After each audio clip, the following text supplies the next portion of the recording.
we record all of the meetings. So far, we've had, knock on wood, very good luck with the Zoom technology and the recordings working out. So usually we review the recordings.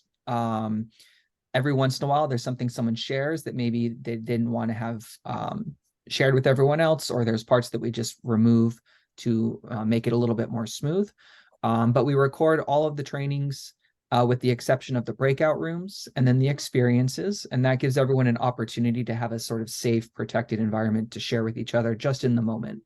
We share the recordings with everyone, usually within about a week or so of the training. And so if you have to leave early or you miss a day or you miss a weekend, we'll make sure that you get the recordings as well. For that time that you're not here, we can't award same CE credit. And for APT credit, it's just for the live attendance. But for just general CE credit, if you miss a weekend, we can reward you the time that you watch the recordings for. I think the one other thing is you're going to be experiencing a new version of our play therapy apps that Karen's going to be showing you, and many of you have seen those before. We've recently made some changes and consolidated them. It's really exciting. So any feedback that you want to share is very much welcome. You have the email address that comes to me and our team, the info@Oaklander Training. You can send any feedback about the apps, about the training, anything we can help with. We do our best to respond. Keep in mind, I know many of you are international, so the time to respond can be a little bit different, but we do our best to respond as soon as possible and assure you that someone will get back to you, certainly at some point. It's wonderful to see you all. I know we'll be in touch. I will pop into some of the other trainings along the way, and you'll certainly hear from me a lot throughout your experience here with us. So take care, everyone. Thanks, Mikey.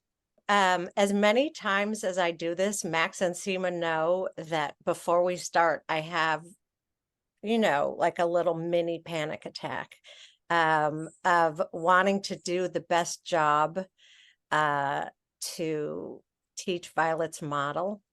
And 2 days ago was actually the anniversary of her death, 2 years ago.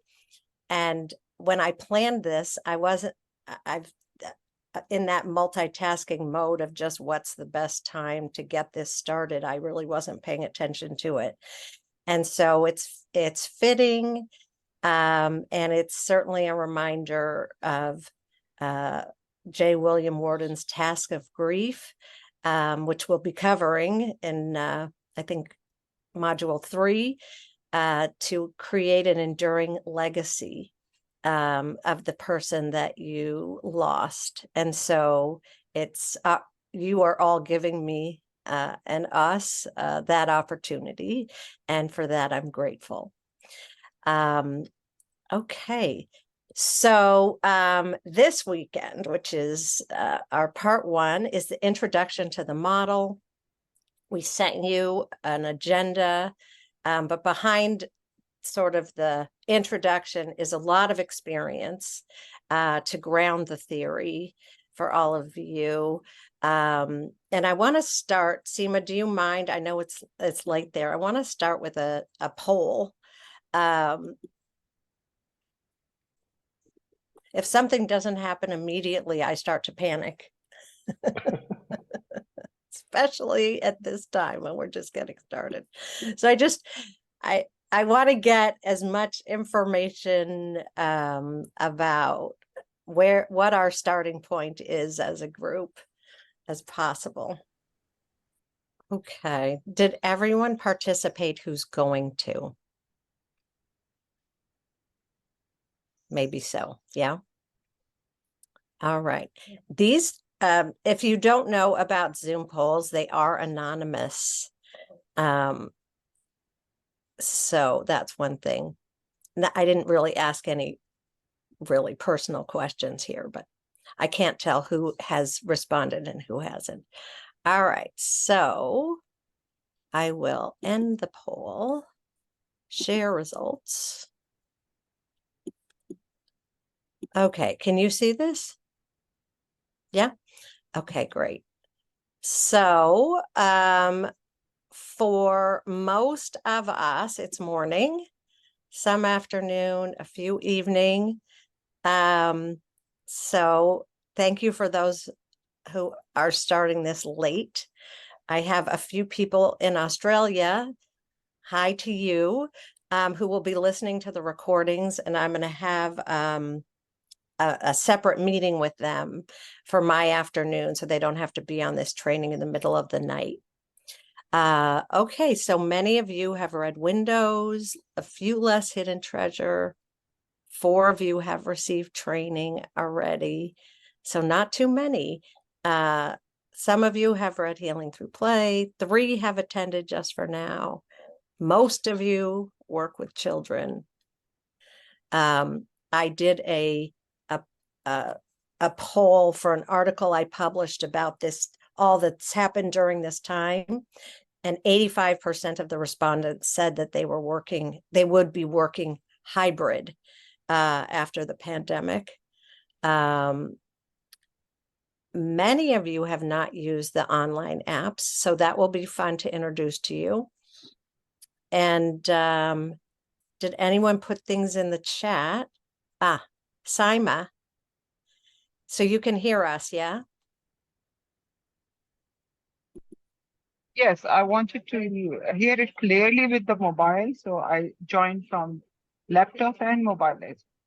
So Saima, just while I have you, do you mind sharing where you're joining from? I'm from Pakistan, and I'm joining from Pakistan, Peshawar. Well, I want to thank you for joining, and I'll just say to everyone that Saima, That's my pleasure.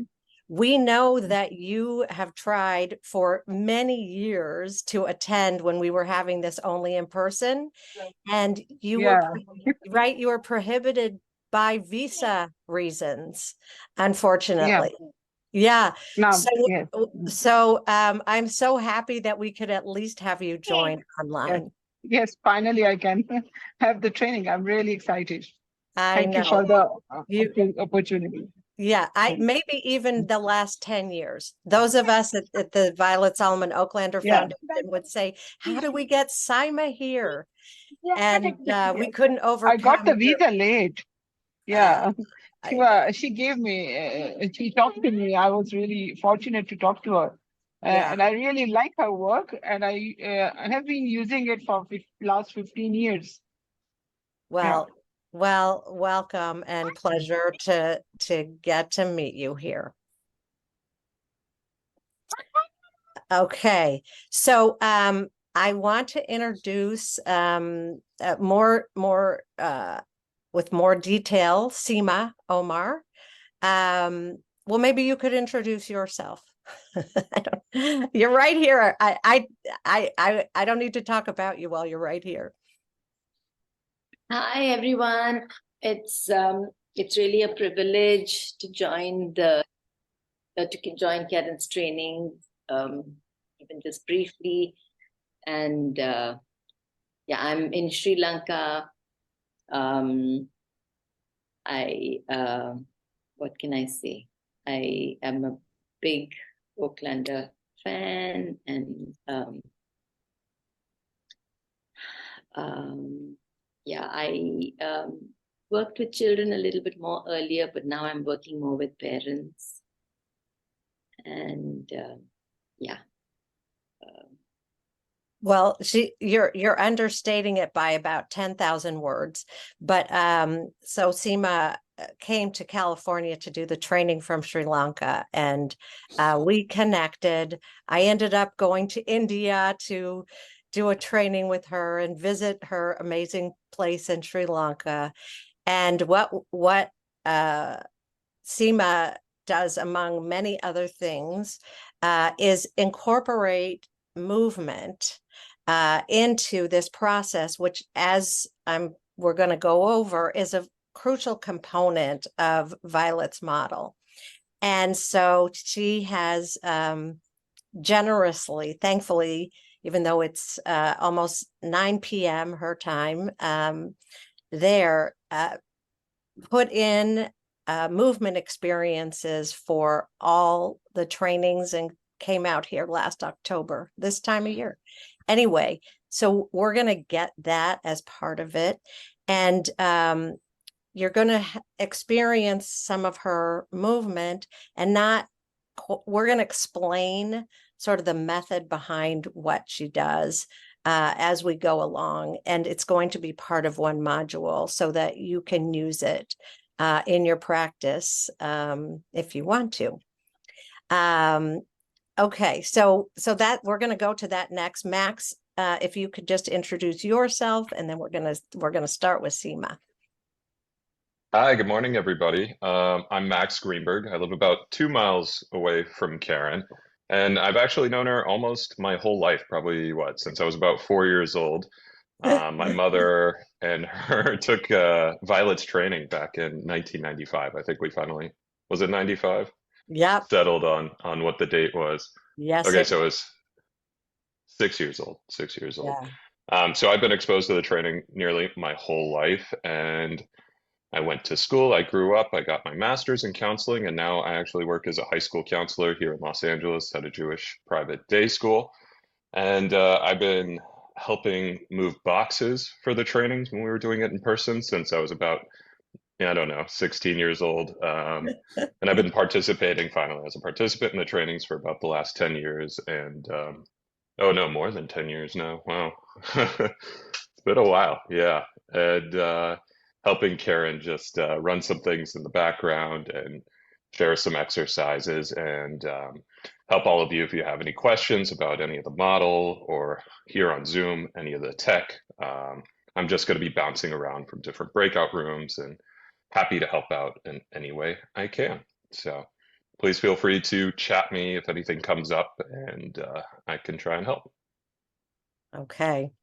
Poor Max can't escape this. As you can see, he's been he was actually a demonstration for Violet when his mom would help Violet with the training, and that so if you really, you could ask him any question and he knows as much at least as I do. I can tell you that.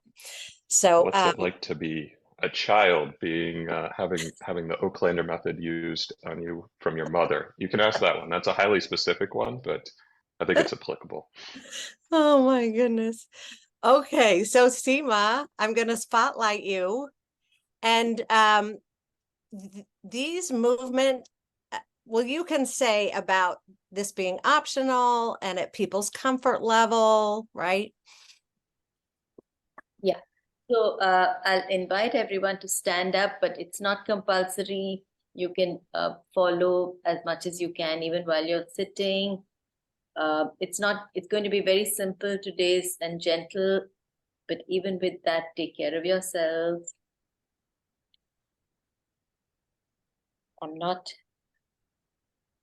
Zoom is always a challenge for me with the lighting and everything, but yes, if you're okay to stand up and just let your body stretch in whatever way it needs to stretch.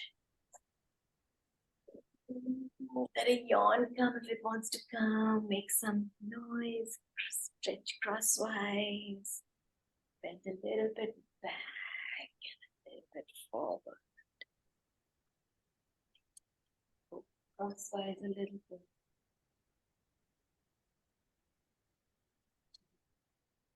Shift your weight from the right leg to the left leg. One more time. Kind of go to the balls of your feet and your heels a little bit. Take care of yourself.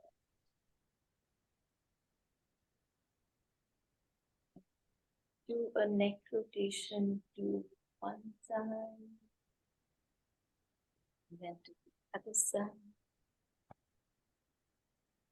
Feel every micro movement you can, and then rotate your hips.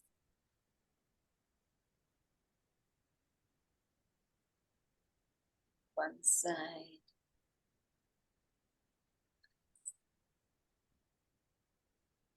And we'll do a little bit of a shake. So shake your right hand, bring in your left hand, and your right leg, put it down in your left leg, And then just shake everything for a few seconds and make a sound if you want to with that.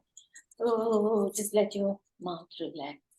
Oh, okay, come back to stillness. Notice your body. And then keep your feet as comfortably apart as is okay for you. Maybe shoulder width apart. And your knees also comfortably. And just root yourself in the ground. Imagine that you're sending roots from your legs into the ground.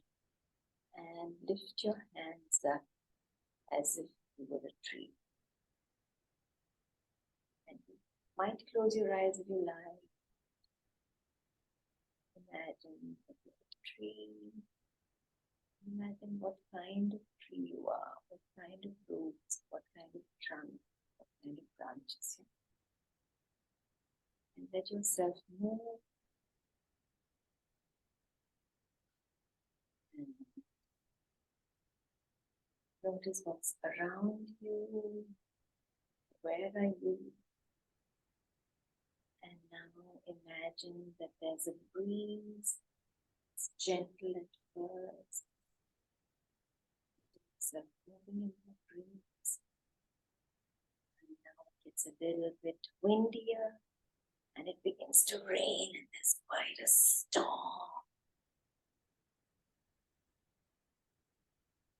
Just notice what that feels like for you. This tree that you've chosen to be today in this stormy weather. And as it always does, the weather clears up again. It's just gentle.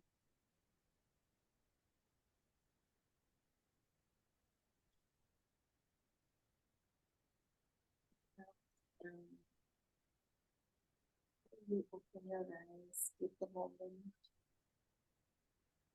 take breath, and just notice what your body does.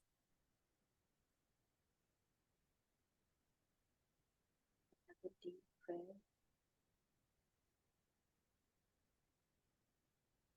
Take a few moments to draw yourself as this tree.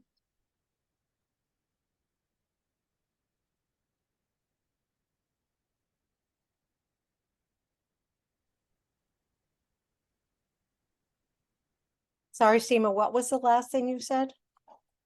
Take a few moments to draw yourself as this tree. Okay, so there's more that goes to that prompt. Thank you so much for that. So what I'm going to have you, hopefully you have all of your drawing materials.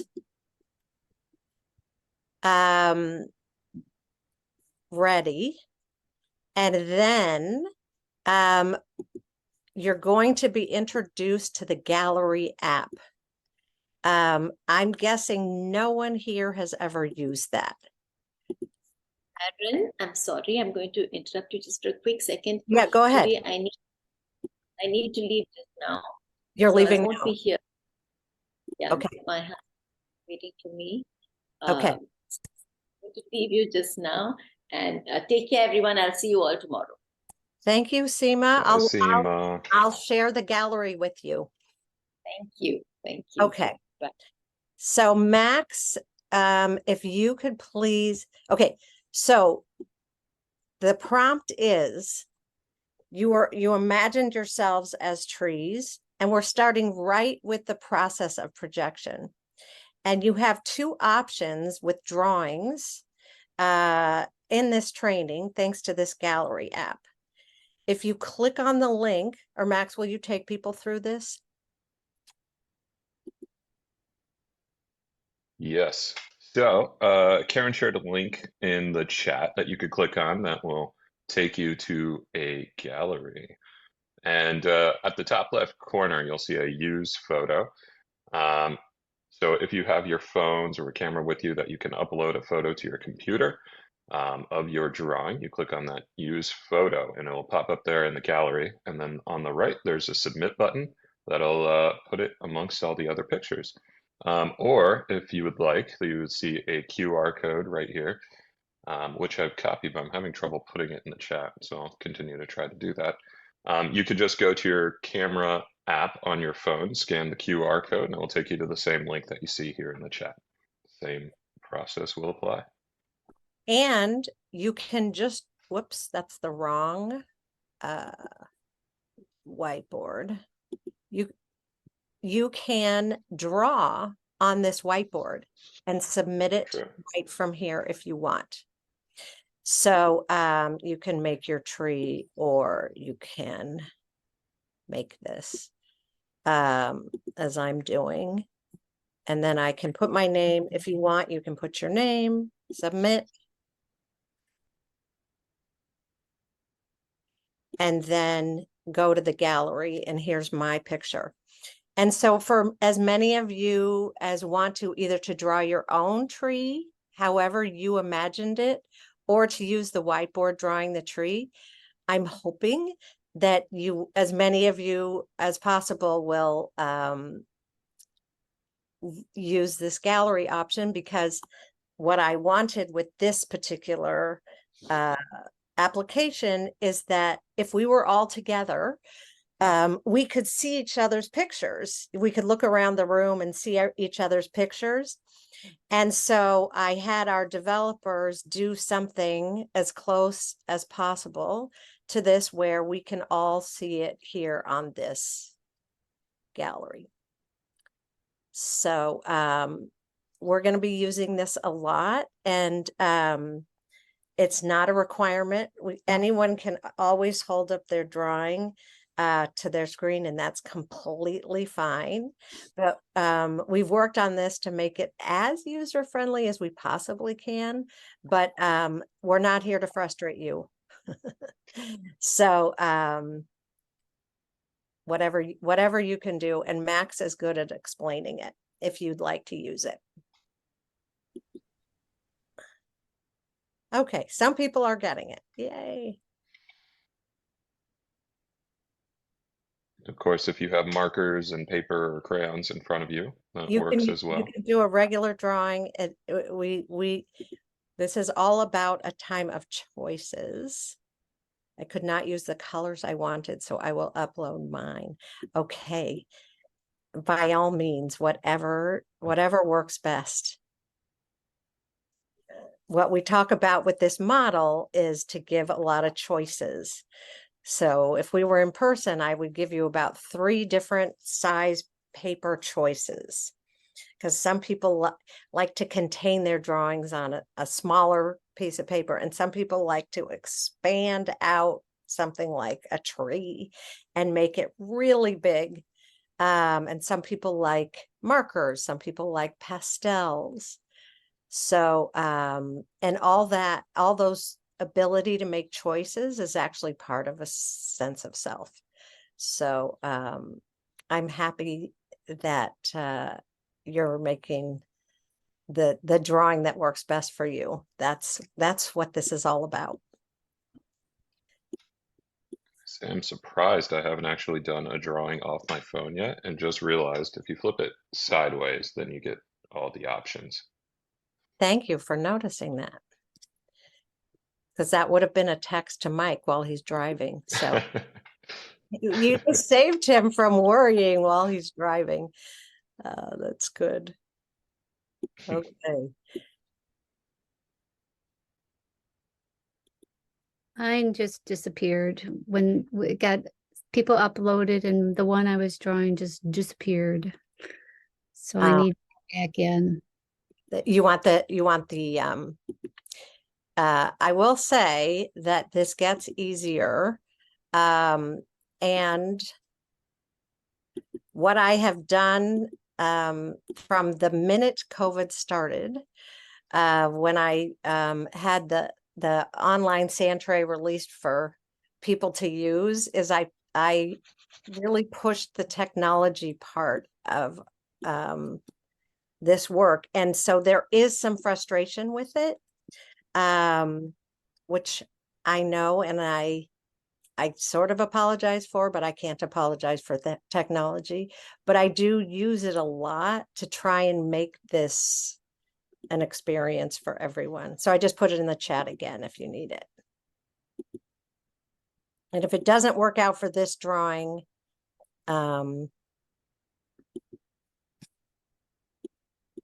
hopefully it will soon. Okay. So if whether you were going to upload it or not, did everyone do their drawing? Oh yeah. When you're done with your drawing, please upload it. So what is fun about getting to see this, which we would see if we were in person, is that everyone's tree is different. And this is all about highlighting the individual differences and wonderful differences that we all have and that the clients all have also. With even a simple prompt, you can just learn a lot. So what we're going to do does anyone have any questions? Because the next thing we're going to do is sort of bring you together in breakout rooms where you're going to share your tree. Take a minute to introduce yourselves. You're going to be in groups of about 5 people. And just to sort of make you a bit familiar with yourself. So anything you want to say about what you noticed as a tree, what sort of led you to the particular drawing that you did. And then we're not going to give you quite enough time for too much of an introduction. We're going to give you about 2 minutes each, 3 minutes each. Any questions before you can't see the gallery, Lisa? If you click on the link.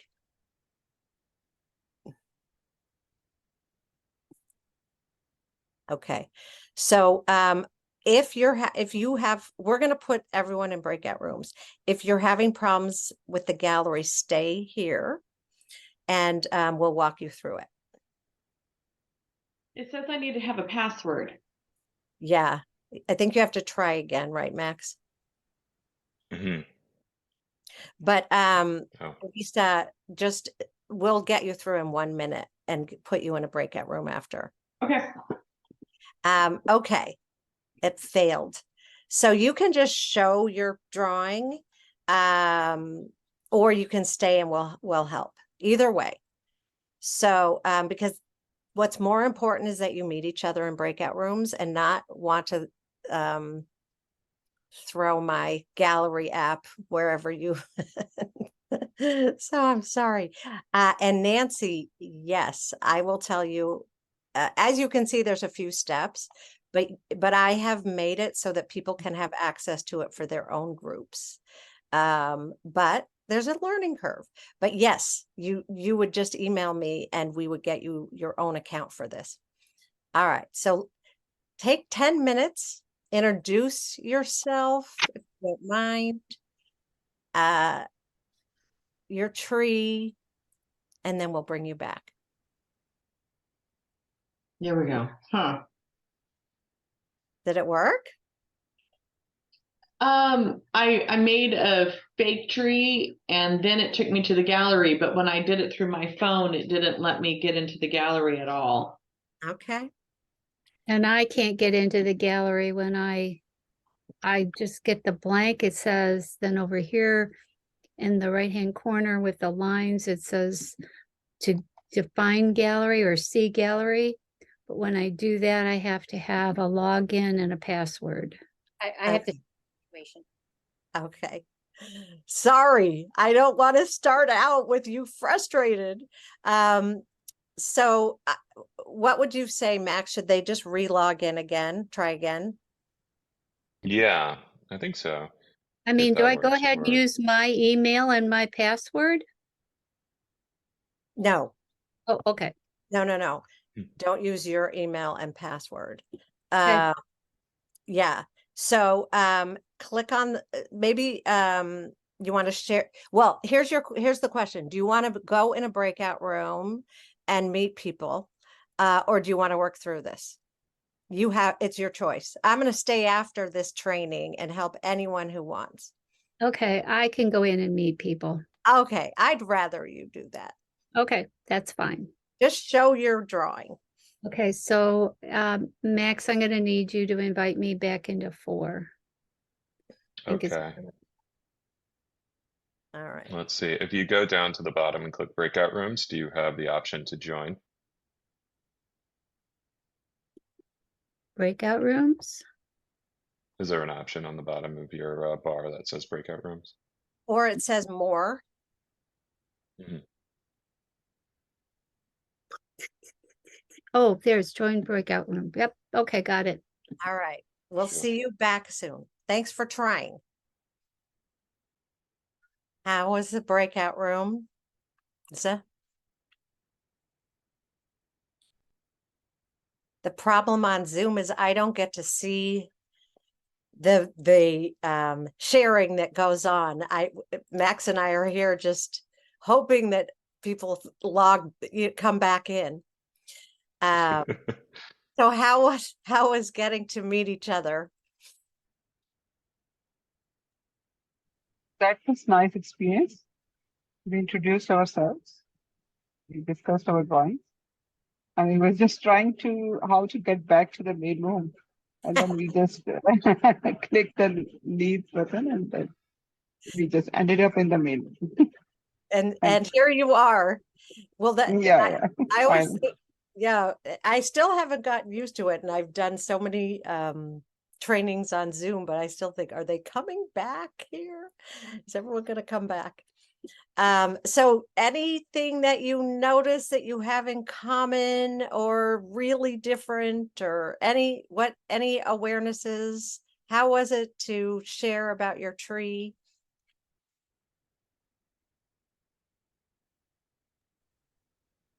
To express yourself in technology is a bit difficult. And we could not add much details. So we were new to the app, so I didn't know the colors. Although Maria knew it, so she added some colors to her drawing. That felt nice, and we had a very simple drawings as well, in a very haphazard. Yeah, I threw you in to this, and there will be more.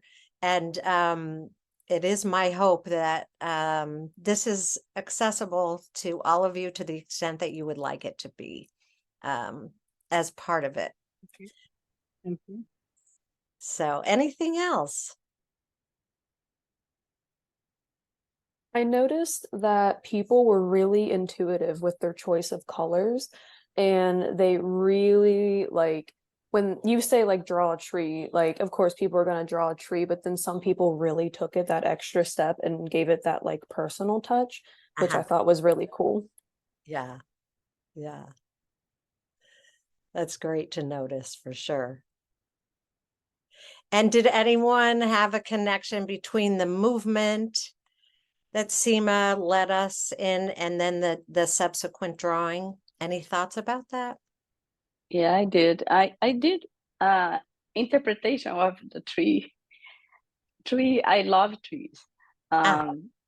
So what I drew was the movement, the branches that expand, and then you see the circle like so strong.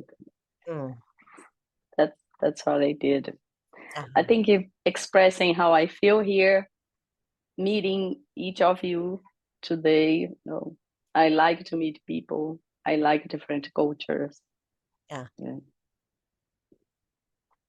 Fantastic. I have that in common with you. Good. Thank you. Thank you for sharing that. Okay. So we will do more, but we wanted you to start right away with some of the things that we do as part of the model, and we'll go right into our introduction. And you should have gotten some links back to technology. We can just share everything on Google Docs and oh my goodness. Okay, so we're gonna start us off with an introduction to this wonderful model.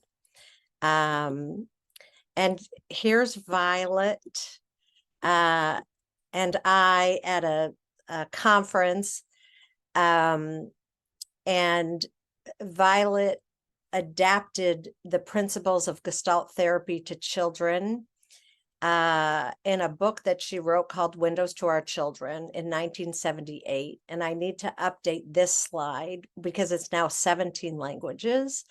And when she would do her training, and people would go around and introduce themselves, at least one person would call it their Bible. What they meant is that at the time, there was a lot of child development theory, but not a lot of options to put it into practice. And if you read Windows to Our Children, and I'll say our guidebook, it says, when you're in the room with a child, this is something you can do. And in 1978, that was really helpful to people, and helpful to people all over the world. And I have so many stories of how I've learned about it during this time.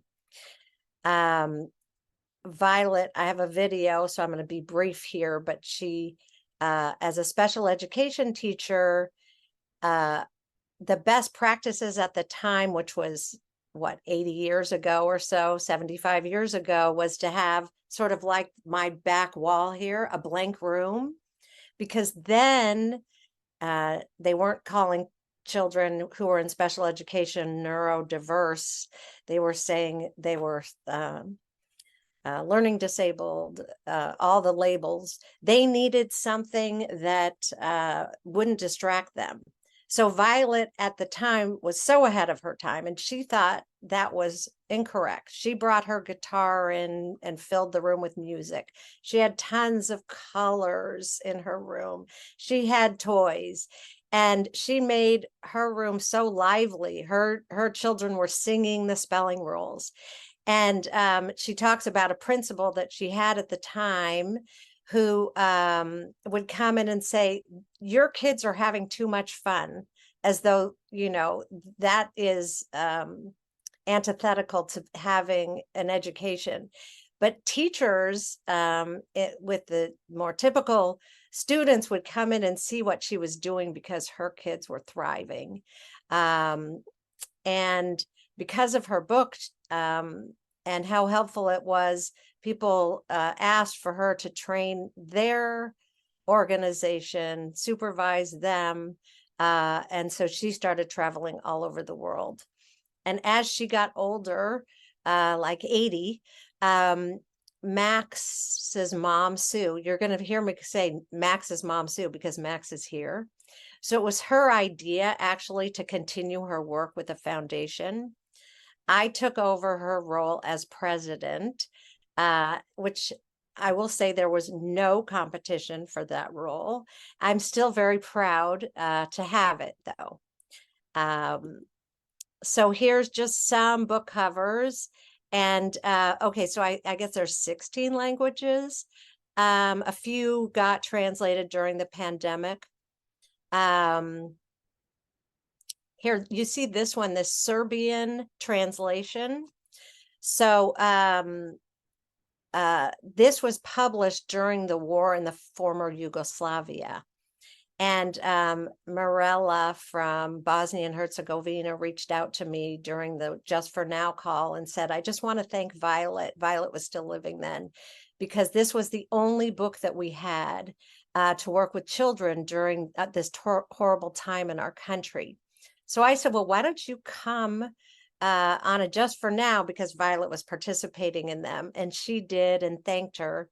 And then Masha from Serbia held up her copy of this book and said, I was a child during this time, and counselors used this model with me. And now she's on training. She's helping people in camps in Syria. I'm helping her consult to set up a whole Violet Oaklander model for these children and families there. Anyway, there are so many stories like this. So Peter Mortola wrote a book called Window Frames, and it is his 10 years of attending Violet's training of therapists in Santa Barbara. And his doctoral dissertation at UC Santa Barbara was on her training of therapists, like what you're getting. He documented all of it. And if I had a Bible for this work that we're doing, that's this one. And he's now translated into all these languages, and I'll try and get him to present something for us during our time together. So Chris McKenna and I wrote a guidebook with many of our exercises that we'll be doing. We tried to put it as simply as possible. And some of you may have it. There's a couple more coming, a couple more translations coming. But this is Lithuanian, Spanish and Italian and Serbian, and there is one in Russian, which I don't know if we're going to get. It was done before the war. So here's Violet talking about how she got started in this. The training for this work, is that what? How did Yes. Yeah, this is this is Doris from North Carolina. Hi, Doris. Yes. Hi. Nice to meet you. Nice to meet you. I didn't have any training for this work. I was working with emotionally disturbed children in the schools.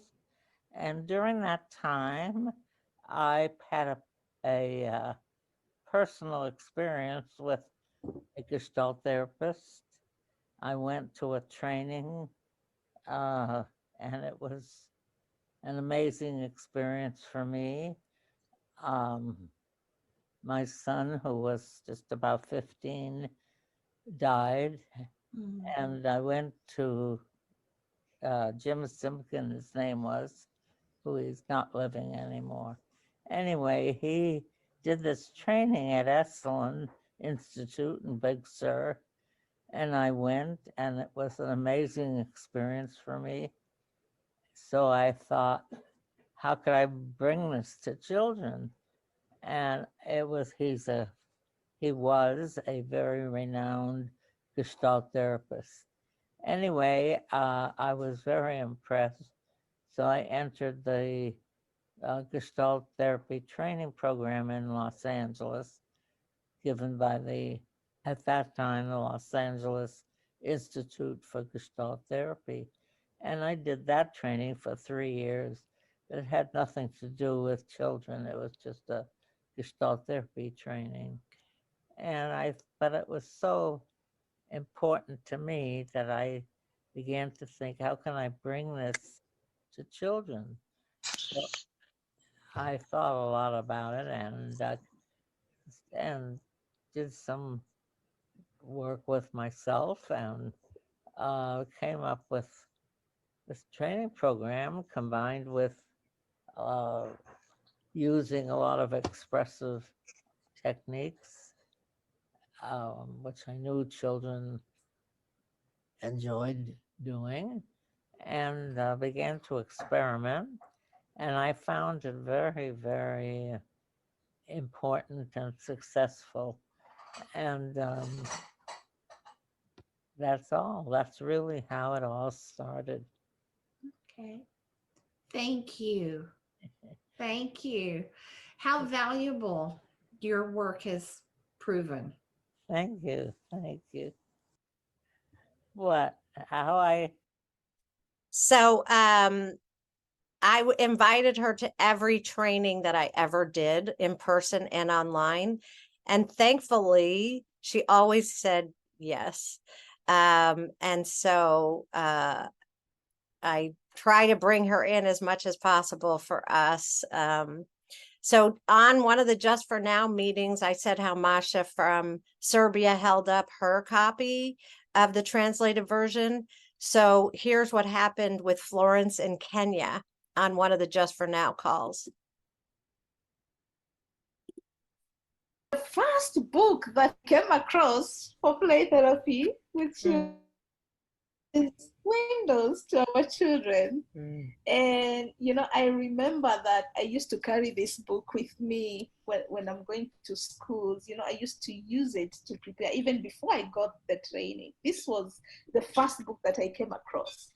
So I really appreciate, and thank you so much, Violet, for even though we haven't met, but just for helping me to get to know how to navigate the world of working with children. So I'm levitating off the chair because I can't believe the people that have appeared to get to talk to Violet and meet with Violet, who ordinarily never would have been able to. And then Florence and I became colleagues, and I consider her a friend. I hope she does. I'm going to be going to Kenya next summer.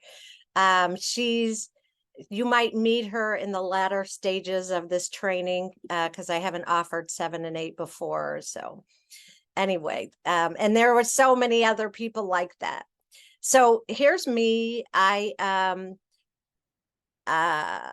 see. I knew I was going to be a therapist. I wanted to work with children. And then I got a tutoring job after college before I went back to graduate school.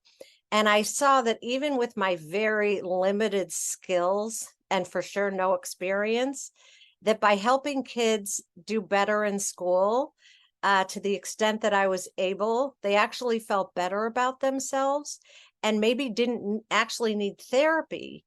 Maybe they needed educational help. And so I pursued the field of learning issues, became an educational therapist, started a learning center. Which I ran for almost 30 years. We just closed it. Now I'm doing consulting.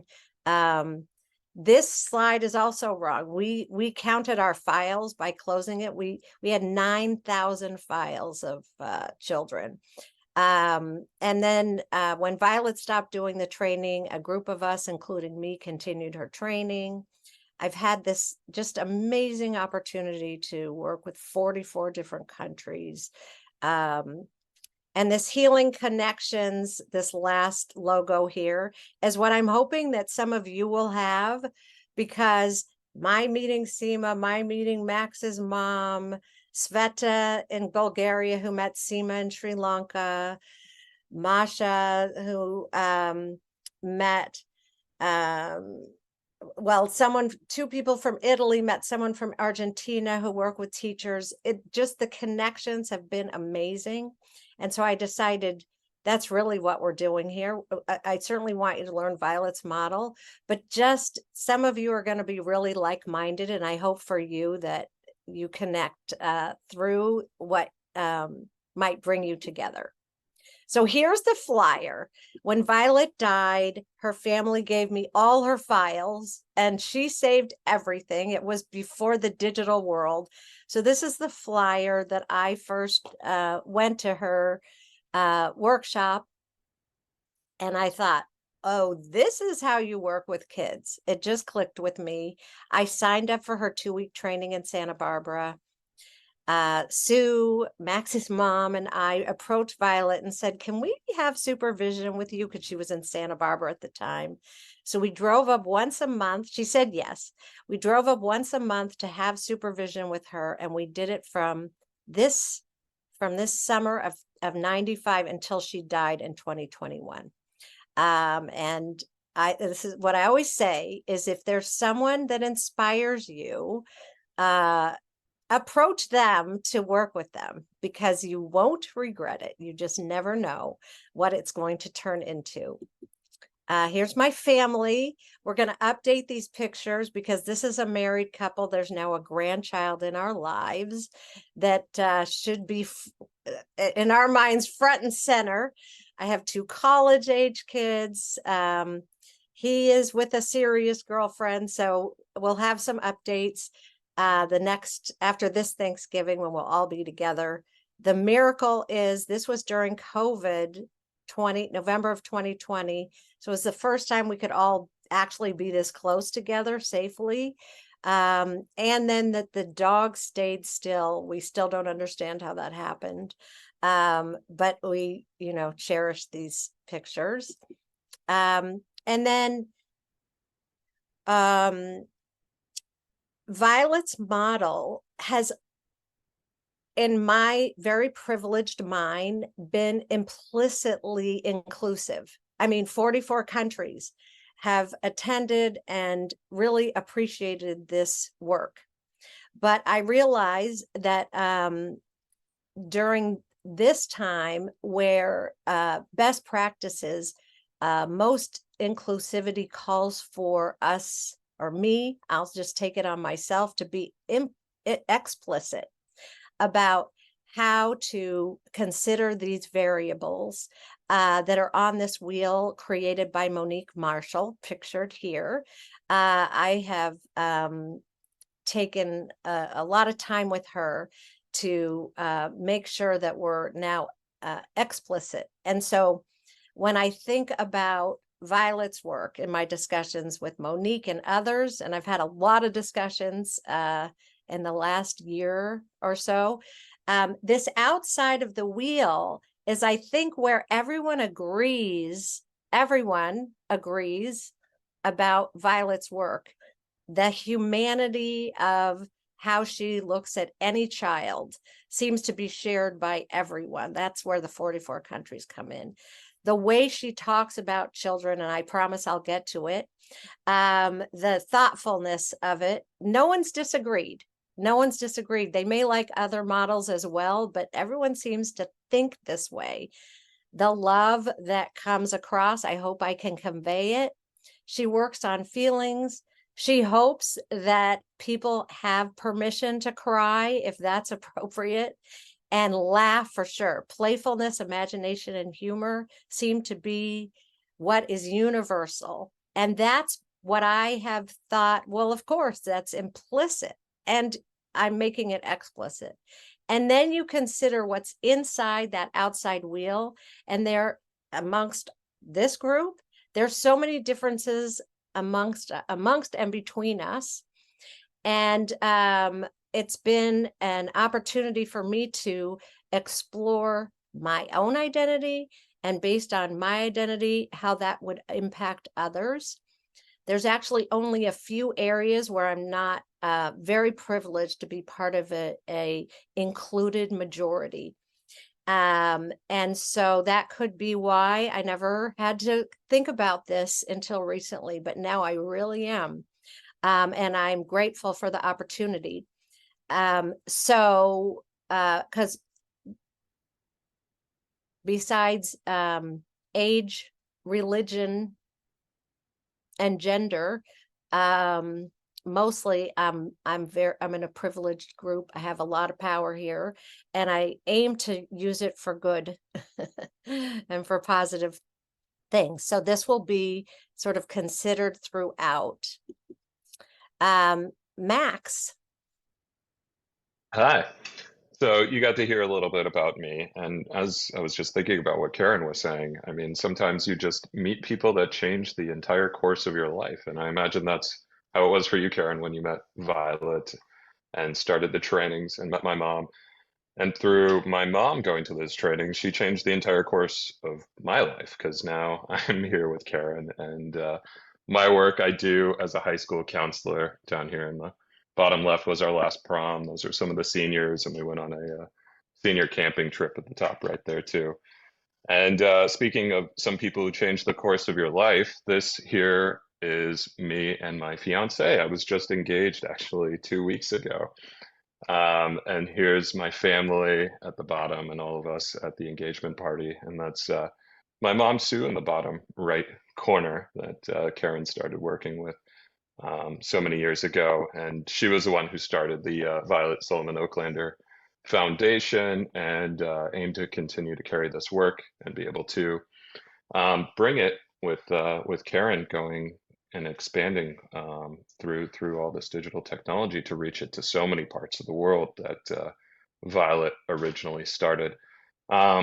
So it's really amazing the people you might meet in this training, meeting Karen, and the kind of connections you can have, and having no idea where that might take you in the world. But it seems everybody who's attached to this work has always been the better for it, and I'm so honored to be able to be a part of that and to be able to continue to work with Karen and to meet all of you. And yeah, I hope we all get to stay in touch. And I love knowing that there's couches all around the world that I might be able to surf on. So if you have an extra couch in your home, let me know. I'd love to stop by sometime. Okay. So thank you, Max, for that. And I'm so excited for you and your engagement.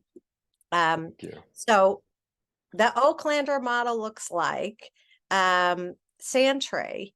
I told you how I invited Violet every time I did a training. And this might be, if Max is 1.0 as far as being a demonstration, this is my son, Henry. He's 2.0. And she would do demonstrations with Henry as Max got older and not a child anymore. We use instruments in this training. So the group in the middle is just playing together however they want to. And the group around them are closing their eyes and listening. And they start when they want, they end when they want.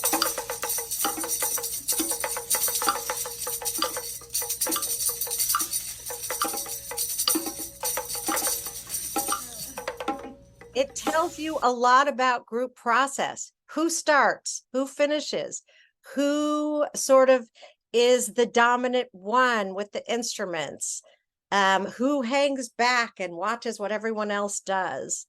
And then for the outside people, by closing their visual sense and just listening, what did they notice about the sounds and about what would they say about what the group was doing? We use projective cards, and I have them online. I put the ones that are online now, you can purchase if you want, but there's so many great options. And we'll be talking and using projective cards a lot. Here is 1.0 and 2.0 doing a demonstration with puppets. And people say, can you use puppets with teenagers? And this was such a great demonstration, Max, that you did with Henry. Poor Henry. He might be calling one of you for therapy at some point because of what his mom doing this. He actually enjoys it. So this slide, or so he says. So this slide is now historical. When I did a presentation of how to work with children in a crisis in March of 2020, we know what was going on then.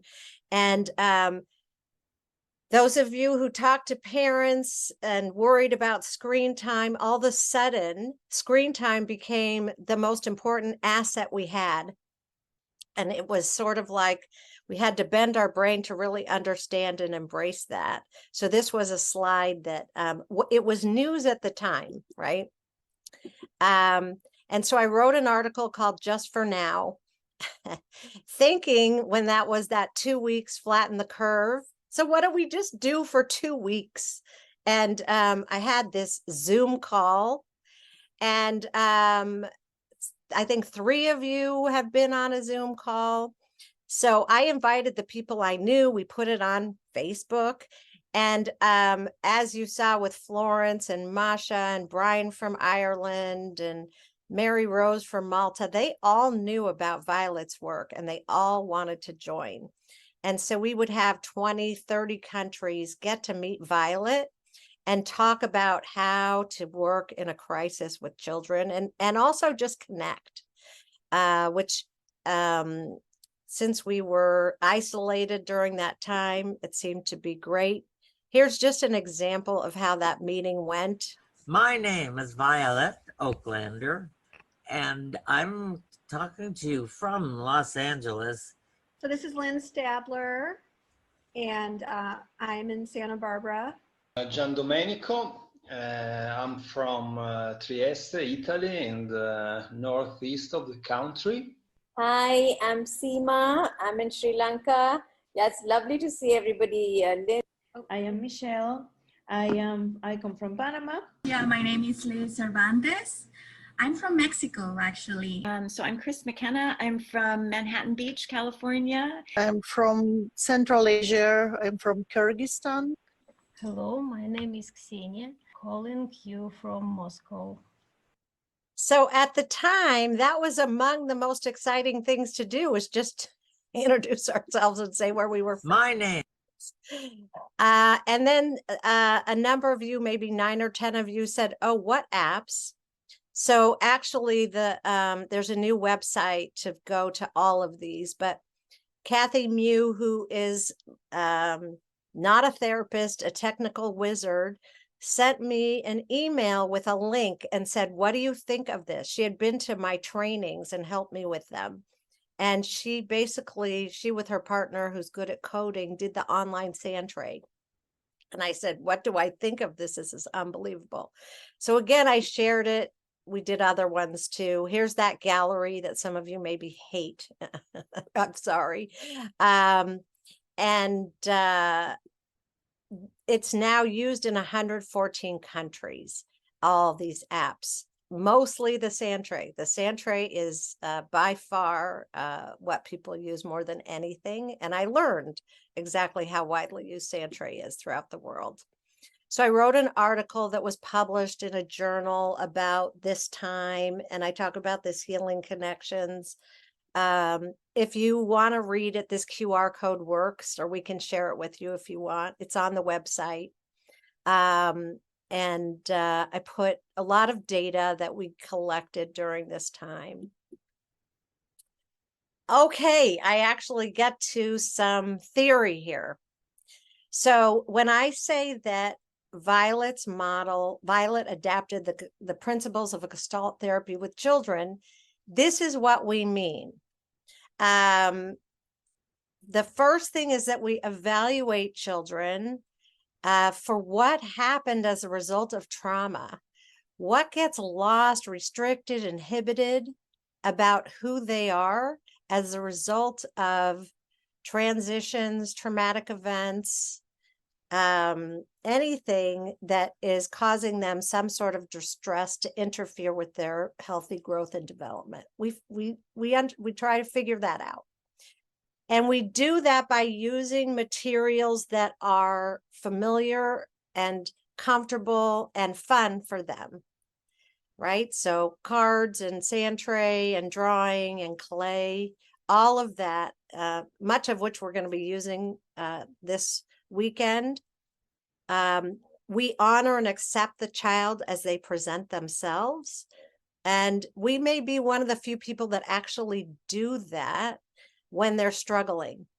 And because they may have gotten and often get a lot of negative feedback from their environment around them for how they're behaving. We maintain good contact. I'm going to explain that a lot, but that's the ability to be present and involved, sensitive to their energy, which is going to be present. They're going to be maybe present with us, and then they're going to withdraw. And part of the Gestalt with therapy with children is to be sensitive and notice that. This is a model where we don't interpret. And this isn't against models that do that. It's that Violet had a real bias of hearing from the child themselves what they think about what they share with you, as opposed to our thoughts about it. We're there to play. So you're a tree. This is part of it. Anything that we ask kids to do, ideally, we're open to do ourselves and enjoy it. There's boundaries. We want to respect and honor the children's boundaries. And also, we have our own boundaries. And it's important to understand them and protect them. And that sort of saves us and makes us so that we can be present with children. Violet talked about being authentic. She cautioned against talking down to children. She called it using a teacher voice or an overly high-pitched voice. She just, no matter who she was with, she had the same tone that came from who she is, who she was. This is a model that, when appropriate, we involve the parents. Our expertise is used to help the process of parents with their children.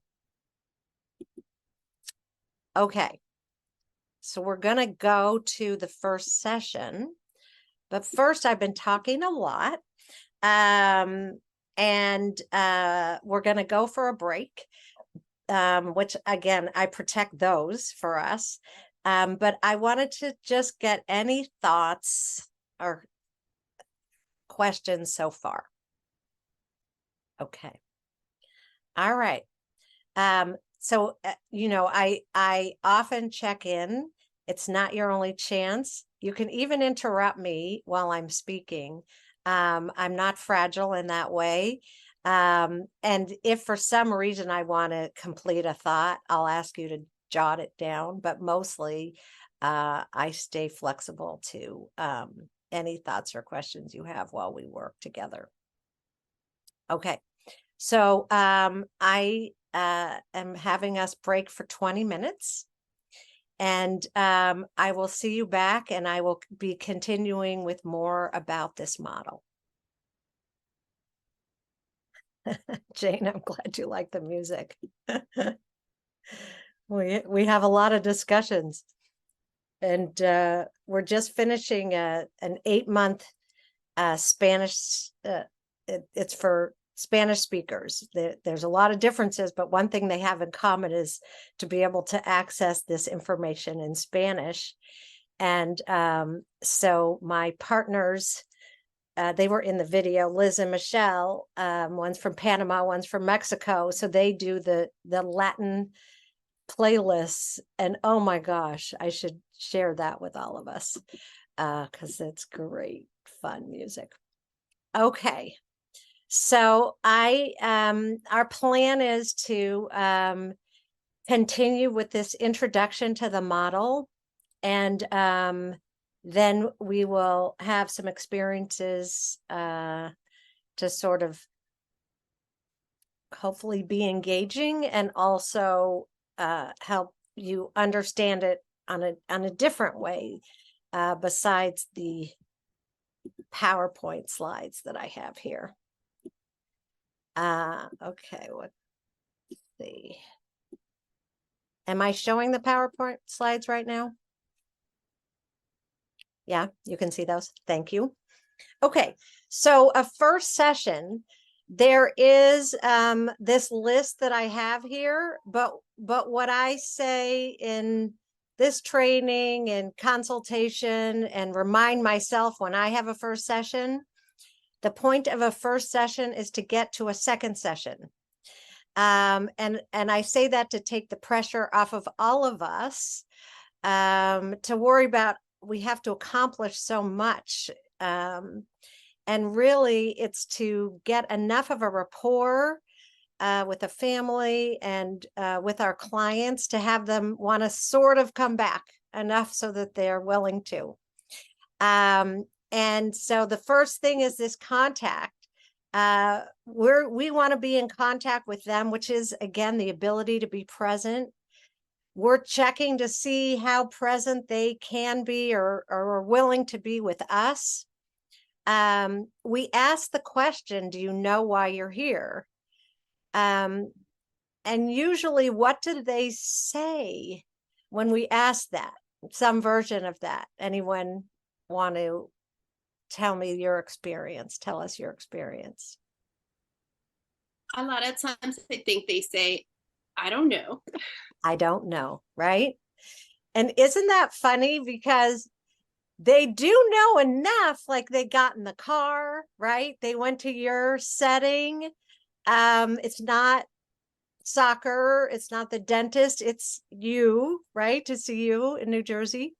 So they know on some level, but when you ask that question, they often say, I don't know.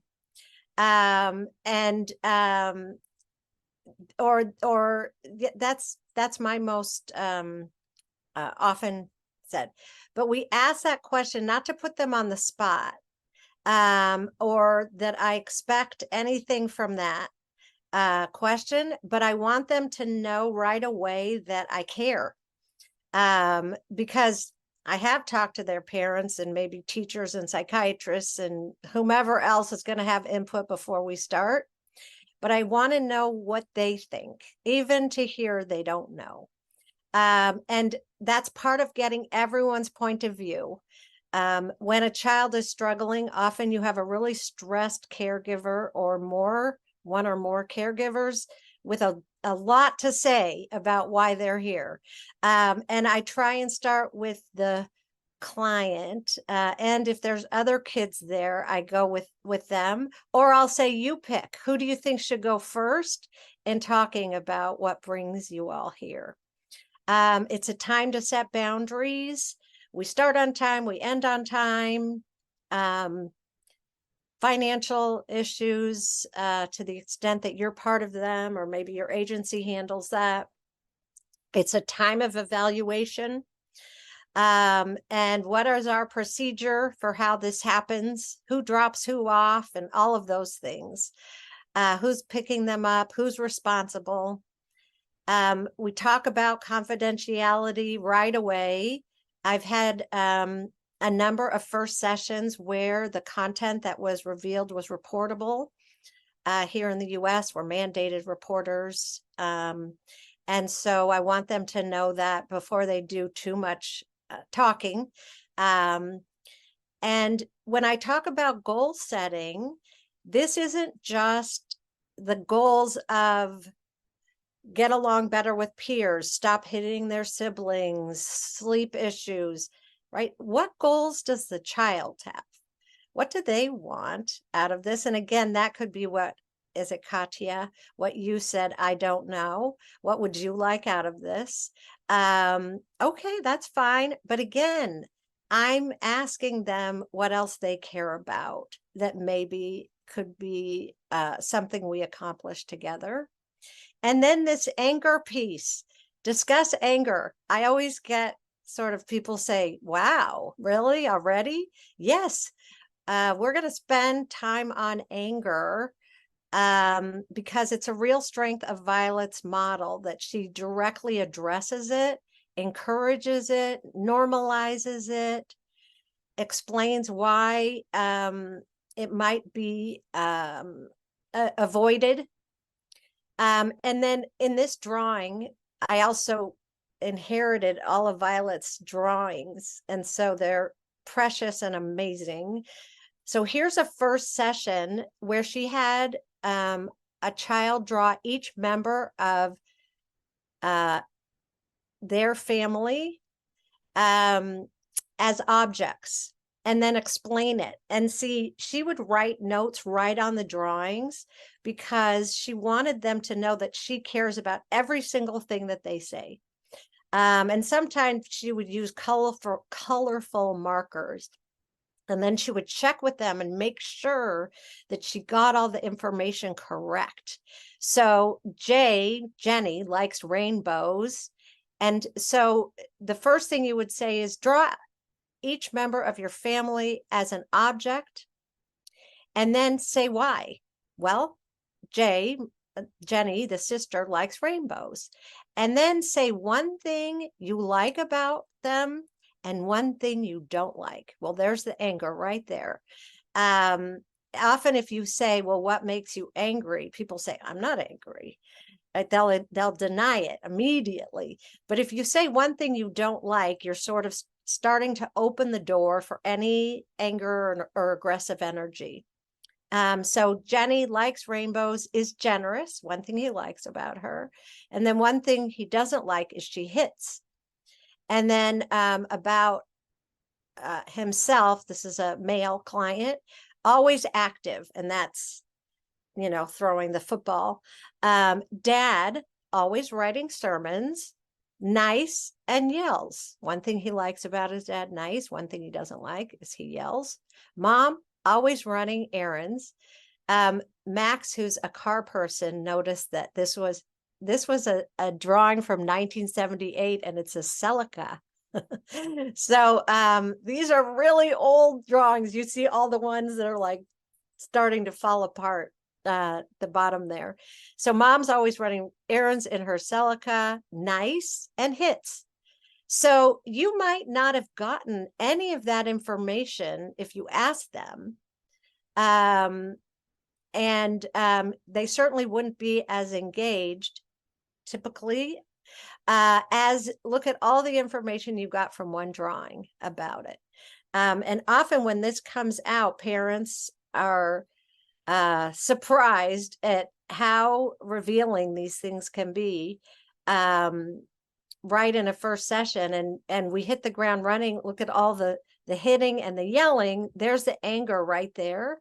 And that's why Violet says this is a place that we assume happens in every family. We're here to talk about it and address it. So in this model, parents are present in the first session so that anything that's said about the child, they know they're there for that. There's always exceptions. Always. People say, well, what about this? I've had a lot of exceptions where I'll meet with the parents first, but I encourage them to say what they're going to say in front of their child. Sometimes there's an illness. They don't know how to explain to the child.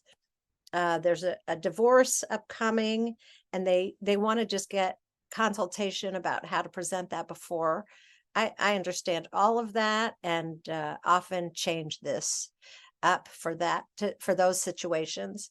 But if you want to know how Violet usually did it, the parents and the caregivers and the children met the first session. You have enough of a bond to get them to come back themselves for 4 to 6 sessions, and then you meet back again. Later, when I talk about parents, I'll explain this drawing, which was very interesting. This is a parent drawing about a divorce. So those of you who have had the training before or read any of Violet's work know this is like a famous handout, I Don't Fix Kids. So when you see this title, it makes you think how, what would you say? Any thoughts? Can we just speak out? I don't. Yes. Oh, you can speak out. Thank you. Okay. Just unmute yourself. That this is, sometimes a lot of times when they come in, the parents are like, there's something wrong with my kid, and there's nothing wrong with their kid. Yeah. Yeah. So yeah, the idea that they need to be fixed suggests that there's something wrong with them. That's right. That there's something broken. And that's not how she saw kids. And there's so much research now that supports this document that she wrote in the 70s about how there's, no matter what the diagnosis is, they're still not broken. You can say anything about their behavior and they're still not broken. There's still something amazing and wonderful to just understand. And she was talking about this then, and which is extraordinary. So, but some parents will say, okay, a lot of times I'll present this as an idea to them. Okay, great. My child isn't broken. And you're not going to fix something that's not broken. Okay, but then what are we here for? and we do something. We do a lot in therapy. We help them feel better about themselves, for sure. They have gotten those negative messages, maybe that one or more people do think they're broken. they're often not happy or peaceful or in touch with their environment. Often that's underneath those symptoms that bring them into therapy. There's deep feelings they haven't gotten to, because often kids show us how they feel. They don't tell us or express their feelings. And we are there to help parents with limits and boundaries. And often that's a big issue in families. And so when we think about what brings children into therapy, there's all those behaviors that bring concerns about those in the children's lives. And Violet says no matter what those reasons are around school, learning, behavior, outbursts, anything that someone's going to worry about with a child, it falls into two categories. One is that they have a hard time being present. They don't make good contact. And the other is they have a poor sense of self. And that's what we address in this therapy. And the more people I meet and I talk about this, they say, oh, I do this in this model too. And that's wonderful because it's at least complementary, if not the roots of a lot of therapy that is so effective and wonderful for kids. So maybe you've done this where you have kids lie down on the floor and you trace their body. This wasn't done so much during COVID, on this big butcher block piece of paper. And then they color in their feelings, anything about their senses, emotions, right? And myself and my partner in my learning center used to do, at the time was called self-esteem groups. And this is the first thing we would do with the kids. And then every week we'd have a theme around a feeling and they would fill in parts of their body so by the end they had this, among other things that we did. And when we talk about group process, I'll talk more about it, but they had this filled in figure. But this is all the contact functions, the senses.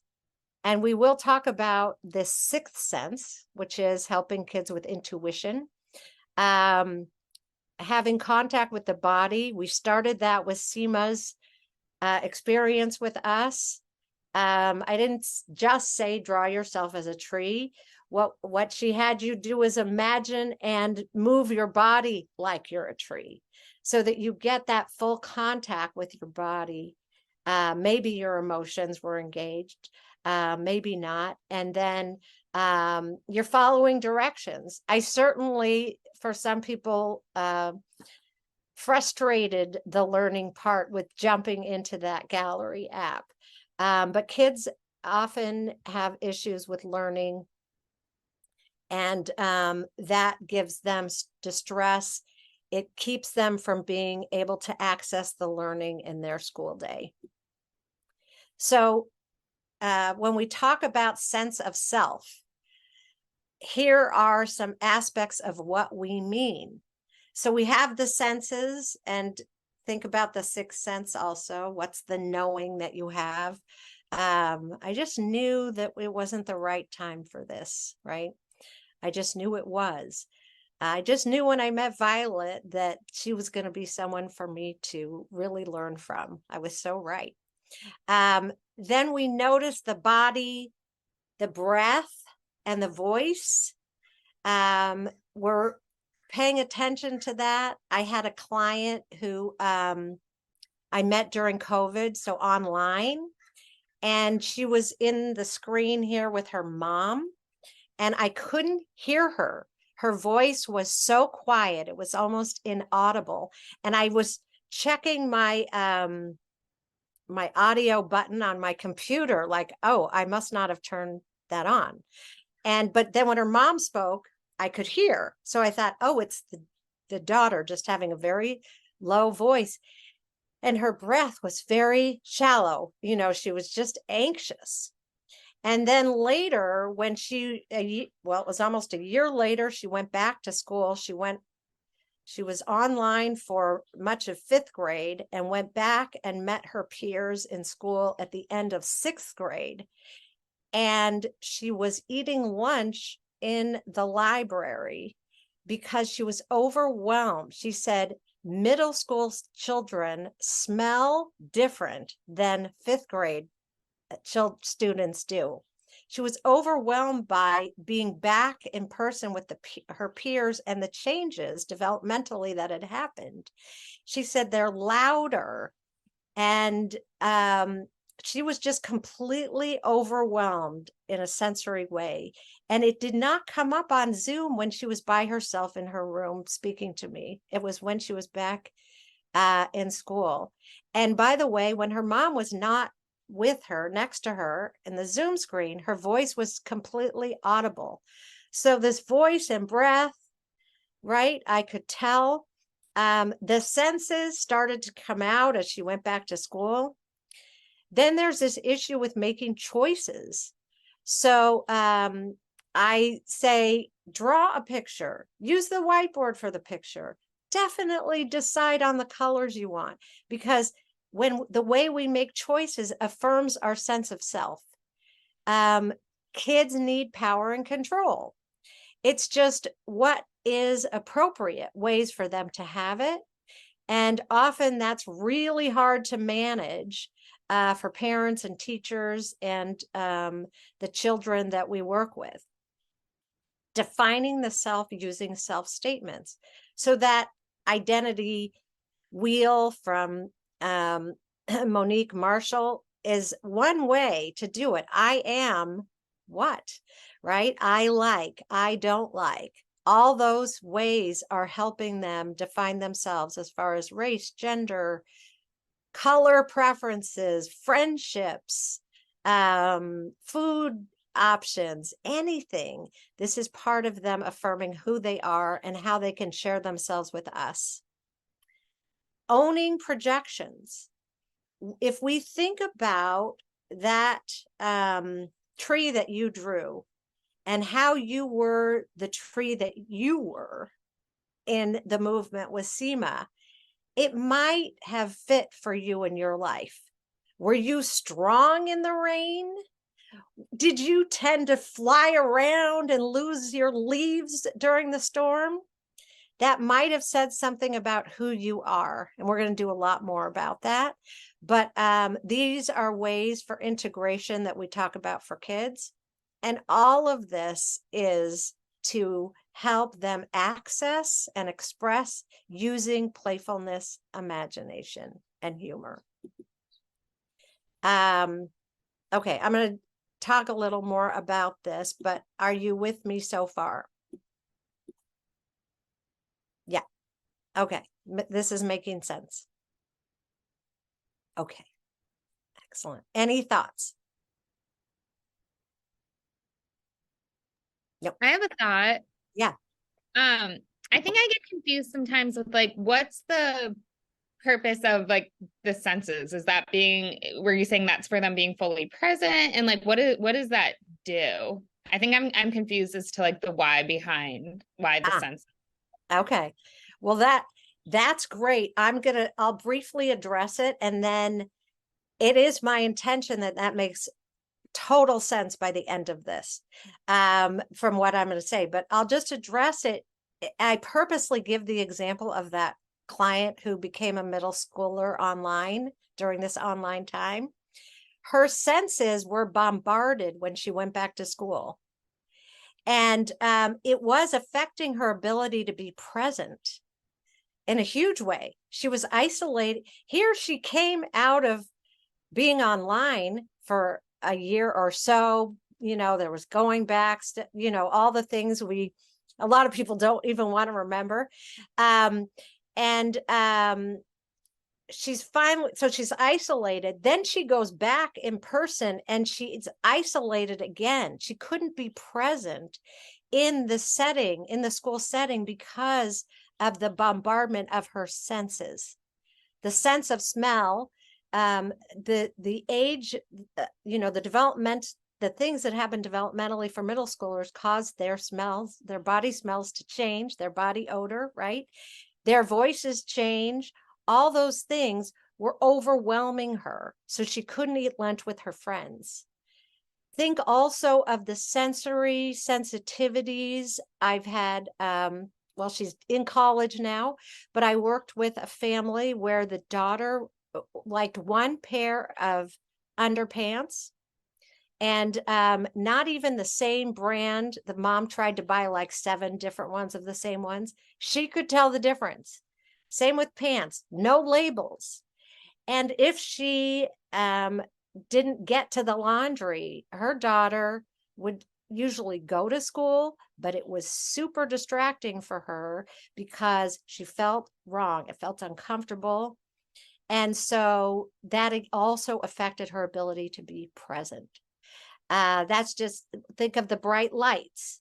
This same client who had trouble re-entering school, she avoided birthday parties at this very loud place. Those of you who know about Dave and Buster's, it's this very loud music, loud video games, just loud. And she couldn't go to these birthday parties. She, in the summer when it was warm here in California, she had to keep herself covered. She didn't like the idea of her skin being exposed. She didn't like the feeling of that. Does that make sense? That's why we work on this. So when I finally got her in person, I'll talk more about how we use the senses as a way to help them have a better sense of self, have better contact with their senses. I got out my musical instruments. I have these sensory discs actually that Seema made by hand and sent me. And so there's a lot of ways to sort of help that. Does that make sense? You're probably not the only one with that question. In fact, I would bet on it. So thanks for asking it. So in this picture, this is my, you get to know my family. This is my mother-in-law of blessed memory. And actually this baby in this picture is now pregnant with her child. So if you know of a healthy infant, they are a full sensory being. This popsicle is a complete sensory experience, right? Taste, touch, probably smell, and I don't know about sounds, but probably the slurping and just seeing it. She probably knew what it was like. She has the vision of her grandmother who adored her. It's a full body experience. She has both hands holding onto this popsicle. You can tell how she feels. She's emotionally super expressive. And you can tell how a healthy infant feels really easily. And then the learning that goes on at this time of life is just incredible. It's exponential as far as those neurons making those connections for them. So this is how it starts, right? In this way where everything should progress accordingly. And then something happens along the way between then and when we meet them in therapy or counseling. So they can have issues with their physical contact that keep them from being present. It's all these things that are pictured in this graphic and more that you can think of. There's emotions that can be overwhelming to children, both inhibiting expressing their emotions and expressing their emotions beyond maybe what the situation warrants. It's just how they need to get their needs met. All that keeps them from being present. And if you sit in, as I have in many, many, many teacher conferences, they talk about how they can't sit still, how they had a Band-Aid on their finger and that was it for the rest of the day. I lost them. How something happened at home that caused them to be upset emotionally and They couldn't be present, right? This is often what happens. Then there's, if you have trouble accessing the learning for any reason, which in my learning center, I dealt with just about every reason that a child couldn't access the learning. That's hard when you need to be at school 6 to 8 hours a day. It's hard to be present. It's hard to be personable, sociable, right?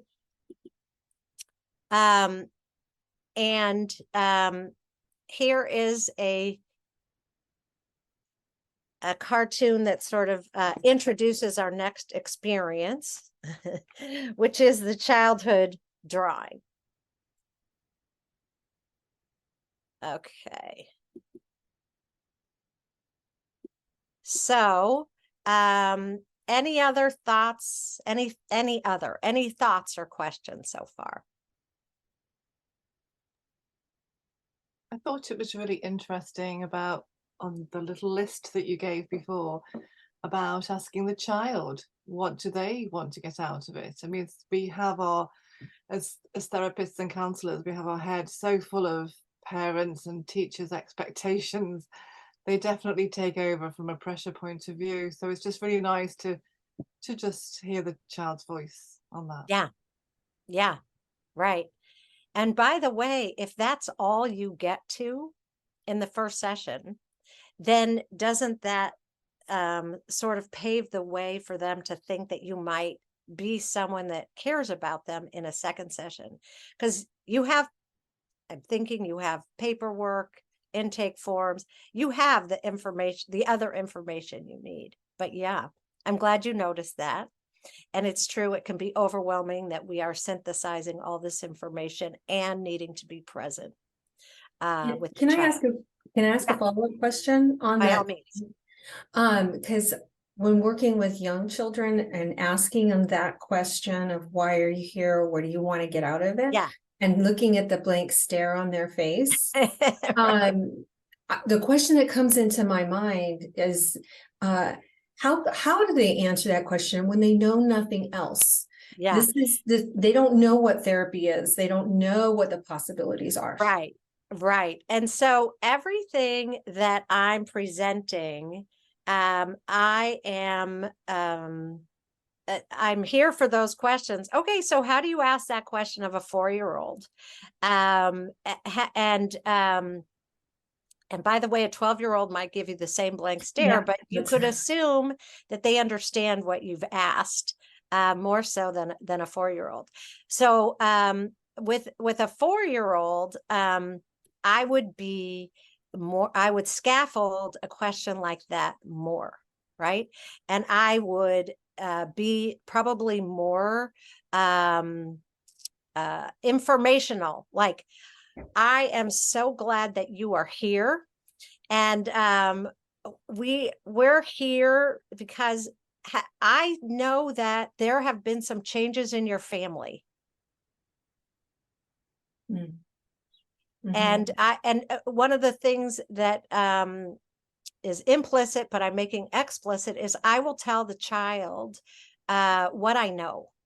I'll ask them first, but I don't keep a secret like, well, I know, but right. I know that you just moved from a different country. And so, and you just started a new school. Is that right? So we're here because whenever that happens, that can be hard. Mm-hmm. Is there anything hard about that? So I don't say, so do you know why you're here, and leave this open-ended pause. I scaffold that because of the age, developmental level. Some 10-year-olds need that. Some 14-year-olds need that. Mm-hmm. I don't leave them hanging with an open-ended question like that, right? And I'll meet with adult couples and I'll ask that question and they look at me, and I see it's stressful for them to be there. They're going through some sort of crisis. So I meet them where they are with the information to help them respond. Okay. Yeah, because sometimes they don't even know what's safe to share. That's right. Right. That's right. Yeah. And I do those experiences like draw a picture of your family. Or if I had a 4-year-old, I would say, pick a miniature, pick a toy for each member of your family. What goes with your mom? What goes with you? And I might walk over there with them. Which one? And I might have pre-selected them so they don't have to look through all my miniatures. I pre-select a little amount that they can choose from, so it's not so overwhelming. And then you get a lot, even from a 4-year-old, from what they choose. Ooh, why? Oh, you picked this one for your mom. Tell us why. I'm so curious. Right. So, great for asking. Thank you. Megan. Yeah, so also writing on top of that, I have actually asked this question myself because I remember reading about this question and reading about like the first session and everything, and I was like, that's a good point. Why not give it a go? So I've given it a go a few times, and a couple of times there was a situation where the child would look just directly at me and be like, nothing. I want nothing out of this. And would you approach that with the same approach that you just kind of talked about, or would you maybe approach that a little bit differently? Oh, so I'm going to talk about resistance. And Chris McKenna and I are working on guidebook 2, and not an easy task with all these papers. Anyway, Violet writes this beautiful, part of what's taking us so long is we're reading every single thing because it's so brilliant. So she wrote this amazing thing about resistance and how she expects the resistance. She honors the resistance. There's 3 things anyway. It'll be in the second. I'll tell you because it's in part of the slides.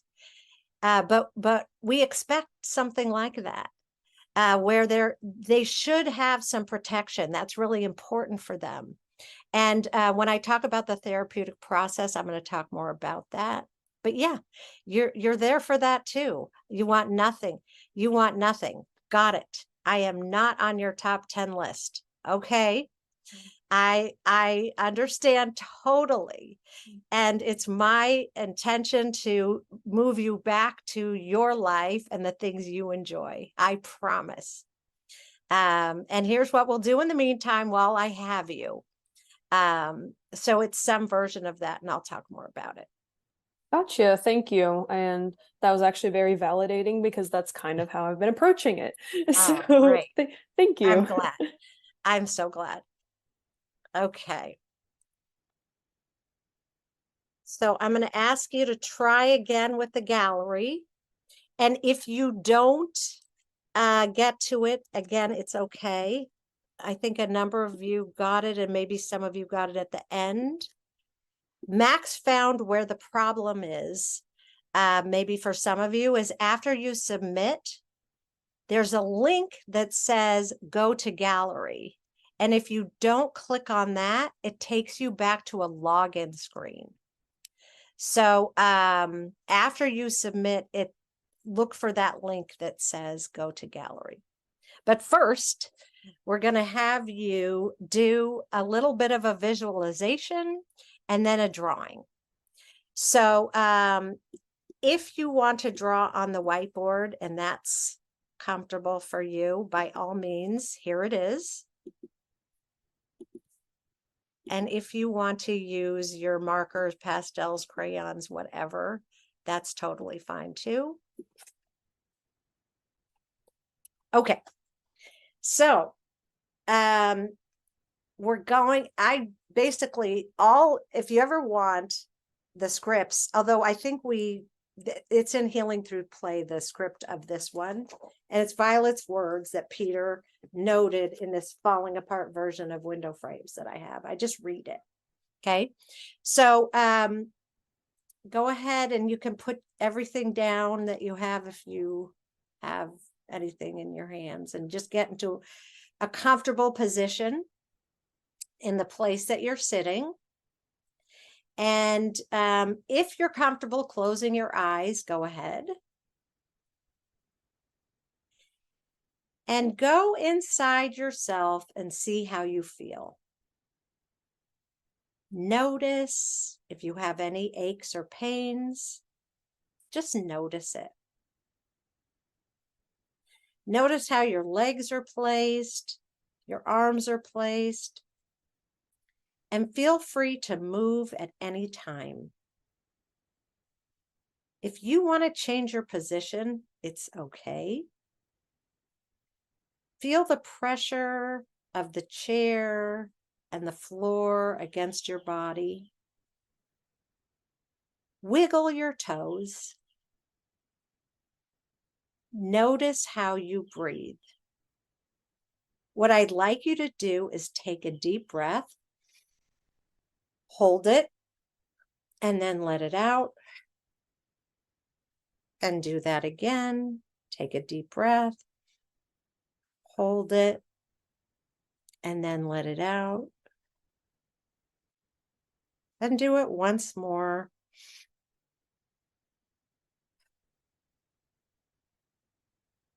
And notice when you let it out, your shoulders generally drop. And let's take one more deep breath and let it out. And what I'd like you to do is go back to a time in your childhood. Some memory of your childhood that suddenly pops into your mind when I say that. It could be a happy memory. It could be a sad memory. It could be an angry memory or a mixed memory. Go back to a time. It could be way back or middle years or as a teenager. You don't have to have this memory in great detail. It could be even a vague memory. Notice what's happening to you in the memory. Where are you? What surrounds you? Who is with you, if anyone? Maybe you're not with anyone. And notice how you feel. Get a sense of what it was like for you to be this child. I'm going to ask you in a minute to draw this, but I want you to always remember, I won't have to understand your drawing. You can use colors, lines, shapes, scribbles, whatever. You can use color or no color, however you want to do it. You might want to draw stick figures to make it easy. It doesn't have to be a wonderful drawing. I'm not grading you on the drawing. It's just for you to set down this memory. So when you're ready, you can open your eyes and go ahead and do the drawing.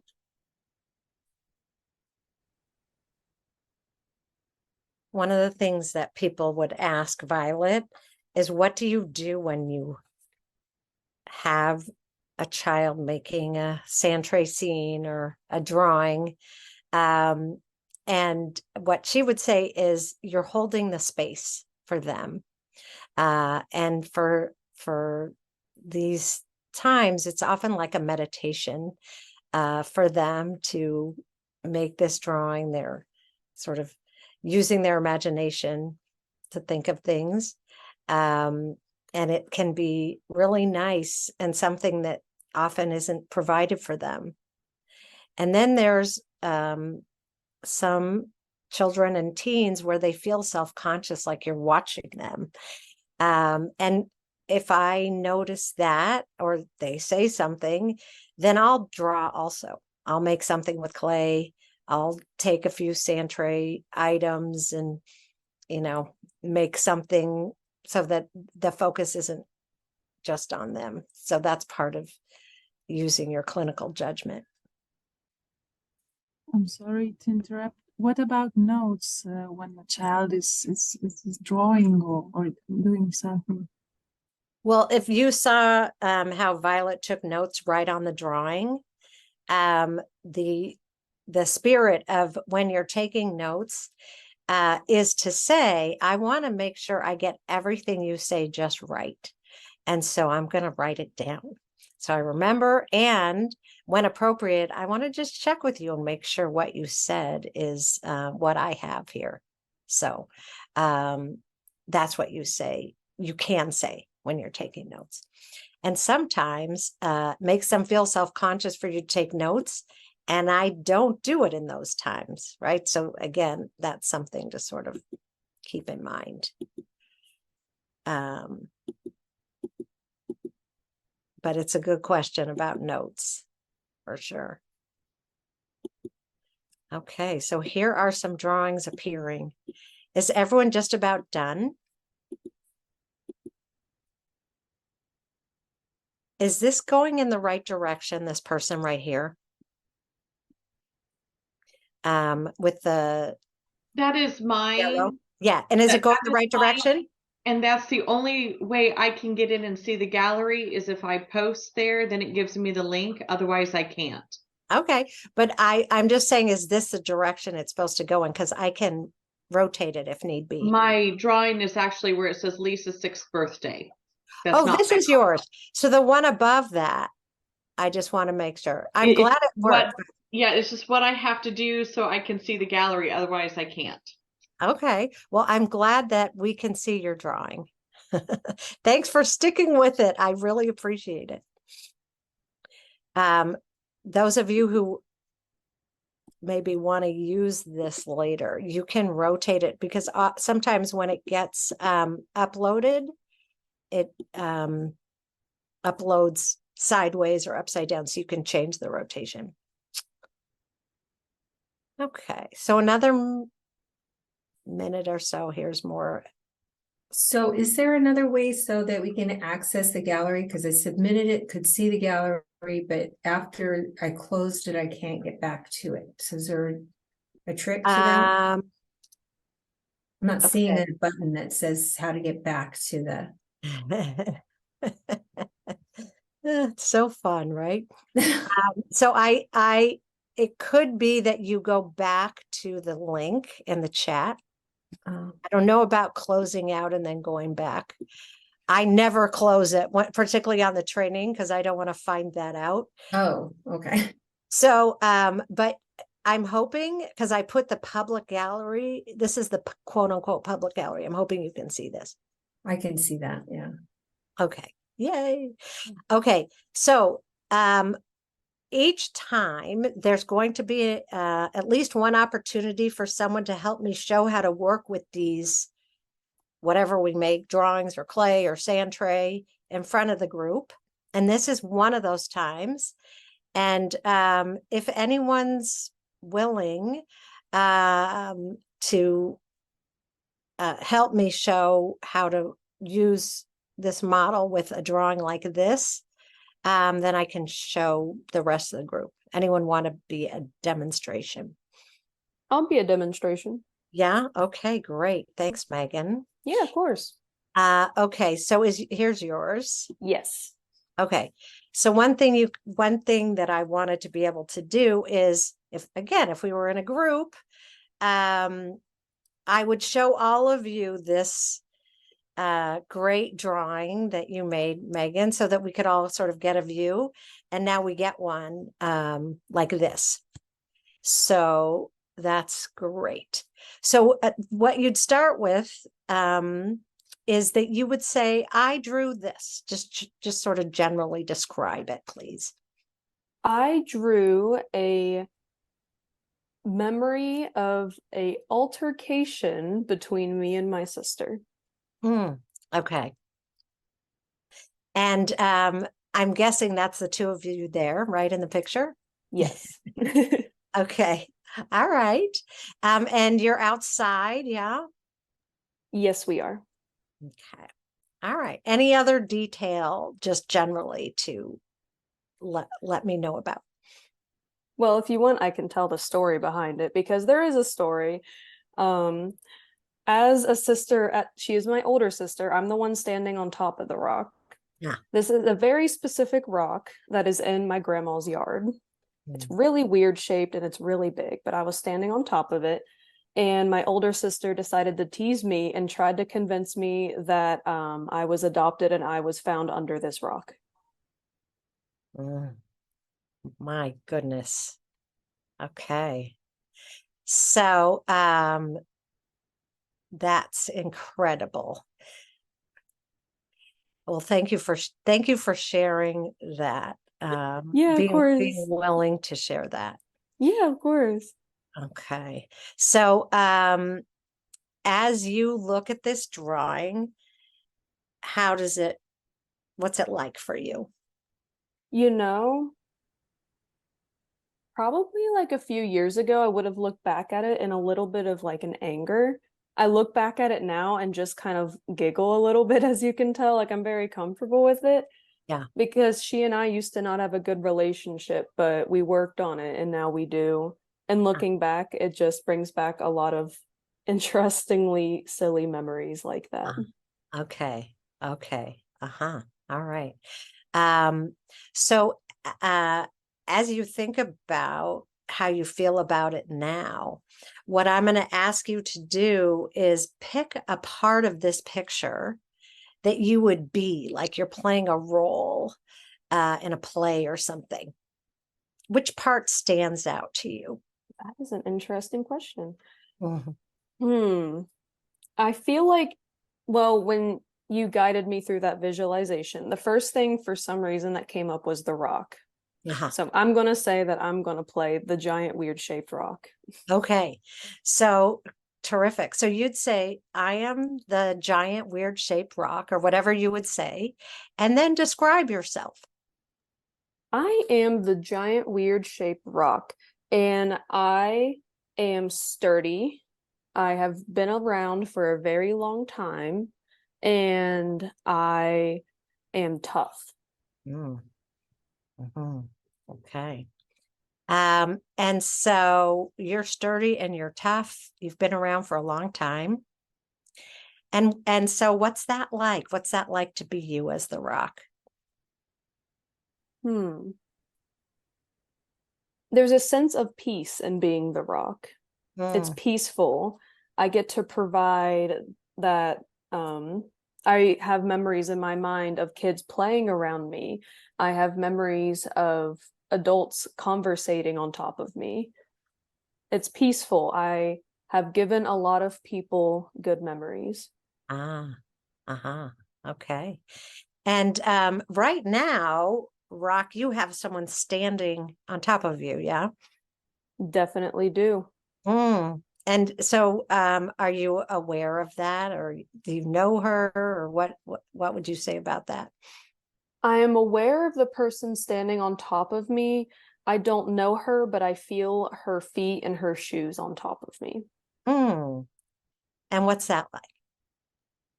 It's a little strange because I'm used to a lot of kids being scared of the bugs that are under me. But recently there's been more kids that like to stand on top of me. And is it your sense that this person is one of them? Yes. Okay. But you said it's a little weird because she's not afraid of the bugs, or? Yeah, because she seems so small. When she stands on top of me, she doesn't weigh a lot. Okay. Okay. All right.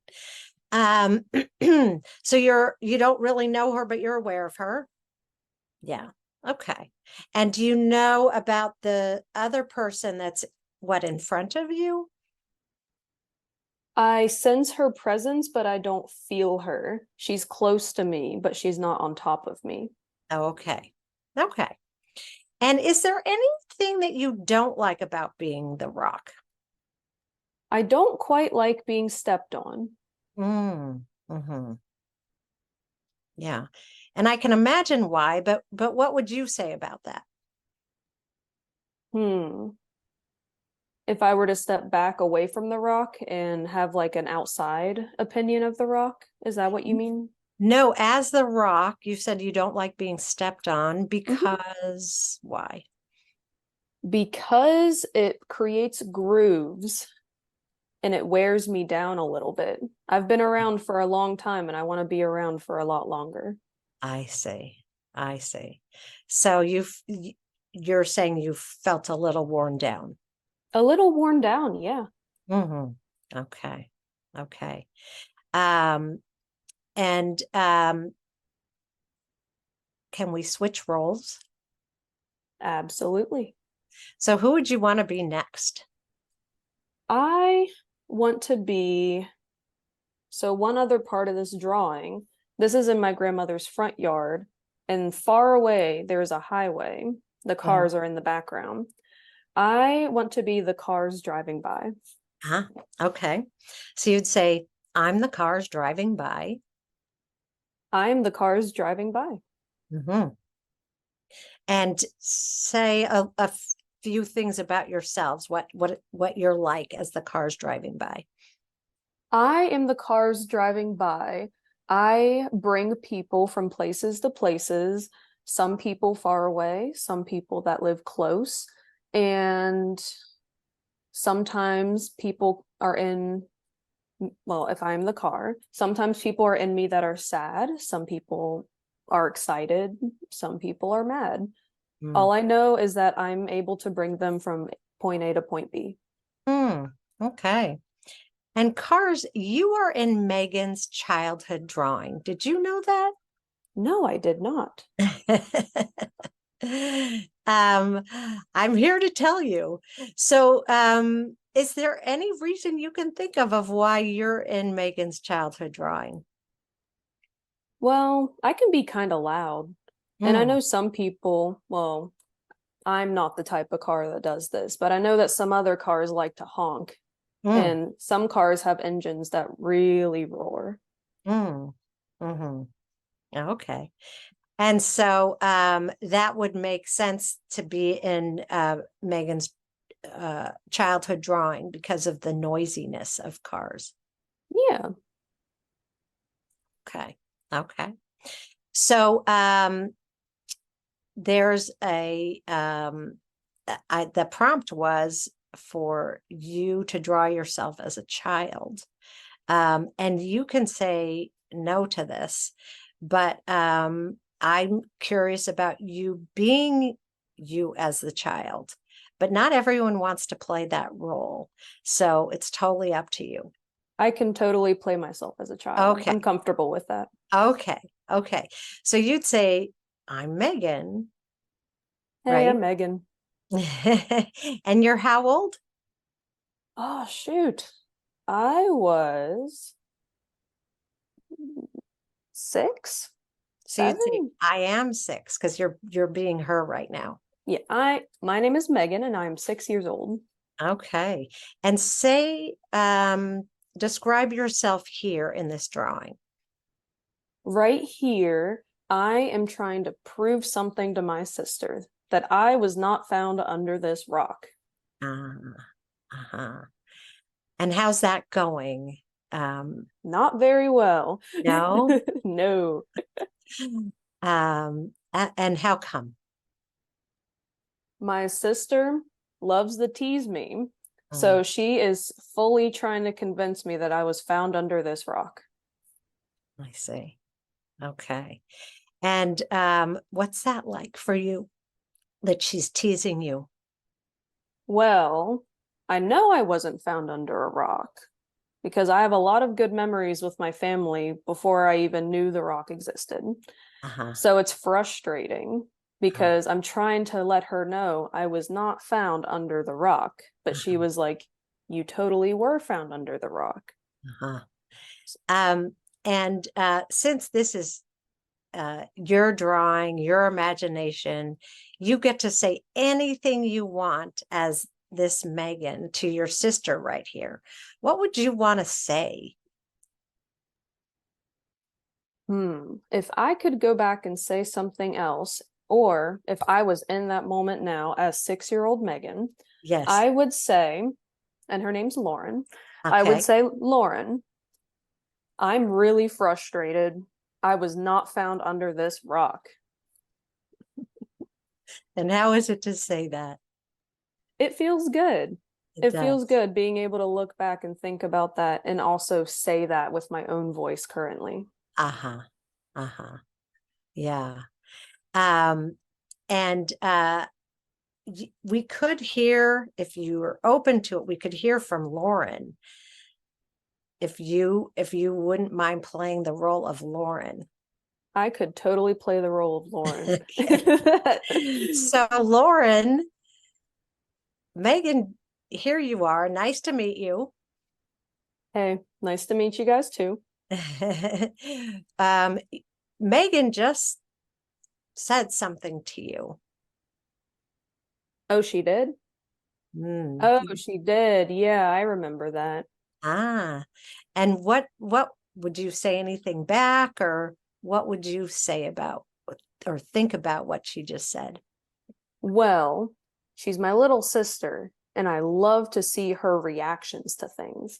So I can see that she's feeling frustrated, but I kind of want to push that further. So I'm going to try to make her fully believe that she was born under this rock. Oh, so you're gonna go further, huh? Yeah, if I see her start to cry, I'll stop. But for right now, this is a lot of fun. So you're enjoying this? Yes, because my little sister is 6, but I'm also 7, and I think it's a lot of fun to do this. Okay. So Lauren, you are, even though Megan just said this to you, you're still gonna be doing what you're doing. Yeah, I think I will for now. But like I said, if she starts crying, I'm not dealing with that. So I'm just gonna keep teasing her. Okay. Well, thank you for being honest, Lauren. It's what I do best. I'm getting a sense. Yes. You're helping me to see this. And switching back to you, Megan, how is this for you to play these different parts? It's very interesting because it does give you a lot of insight into the memory itself and how it affects you internally. Because like feeling like the worn down of the rock, like I was also feeling worn down in that moment, because my sister kept pushing me, and I was like, no, I was not found under a rock. And then I do remember the sounds of like the cars, because I always did when I was at my grandma's, and I remember like the whole scenery was also beautiful, but it was still so frustrating. So it's very interesting how all of this is connected, all of these like senses and feelings, like the senses, like you said. So I felt like, because I have processed this in a different way, but processing it in this way really gave it, I think, that extra edge. Like you asked really insightful questions, and I think that really prompted me to provide more insight into me. Wow. So thank you for all of that reflection. Yeah, of course. About the experience. And what I always say, that the reason that among the many reasons why I love doing this training is that all of you, people like you, Megan, make this look easy. And what I'll say is that you'll go and do this with a child, and they'll say, well, wait a minute, what happened to all those insights I saw in the training? They only did this for 5 minutes, and then they didn't want to do anything else with me. So, but what you helped me show is that, and I'm going to go over this process with the model, which is that we use our imagination first. So you imagined a time when you were a child. You went back to this really, I would say, profound and frustrating memory, and you helped us really understand that, right? And then you made it, you drew it, and then the next part of the model is to be it. And you were so generous and available to be various parts. And then the last part is to possibly own it, where you said, oh yeah, this fits for me. I remember the cars. I Mhm. sort of felt worn down like The Rock did. That's owning it. And it Yeah. allows for that integration, even of a memory that you have processed before. And I think on like the back end of things too, like you had a very calm and nice demeanor. Like you had the smile, like you matched my energy as well, which I think also is very comforting and allows for somebody to get that insight further. Oh, well, I'm really glad. That's completely my intention. Yeah. And I'm so glad, even over Zoom, I'm in California, you're in Kentucky. I'm glad that you can have how I intend to reach you. That's all I want, really. Yeah, of So, course. yeah. So thanks for sharing that for sure. Gotcha. Okay. All right. So if it's okay, we will stop here. Sounds good. Okay. Thanks. Thanks again. Oh, I'm seeing my sisters would say that I was found in a trash can and then they would laugh. Oh my goodness. Siblings. That's a big topic in our therapy sessions, right? Max, if we have time, I did a demonstration with Max, with his older brother, actually, that I think you were like Megan, sort of an ideal demo. And Megan, thank you very much for being the first one. That's never easy. So any thoughts or questions? I'm going to be explaining the therapeutic process in great detail. So I'm not going to just say, well, so this is what you do, and that's it. I promise. But any initial thoughts or questions?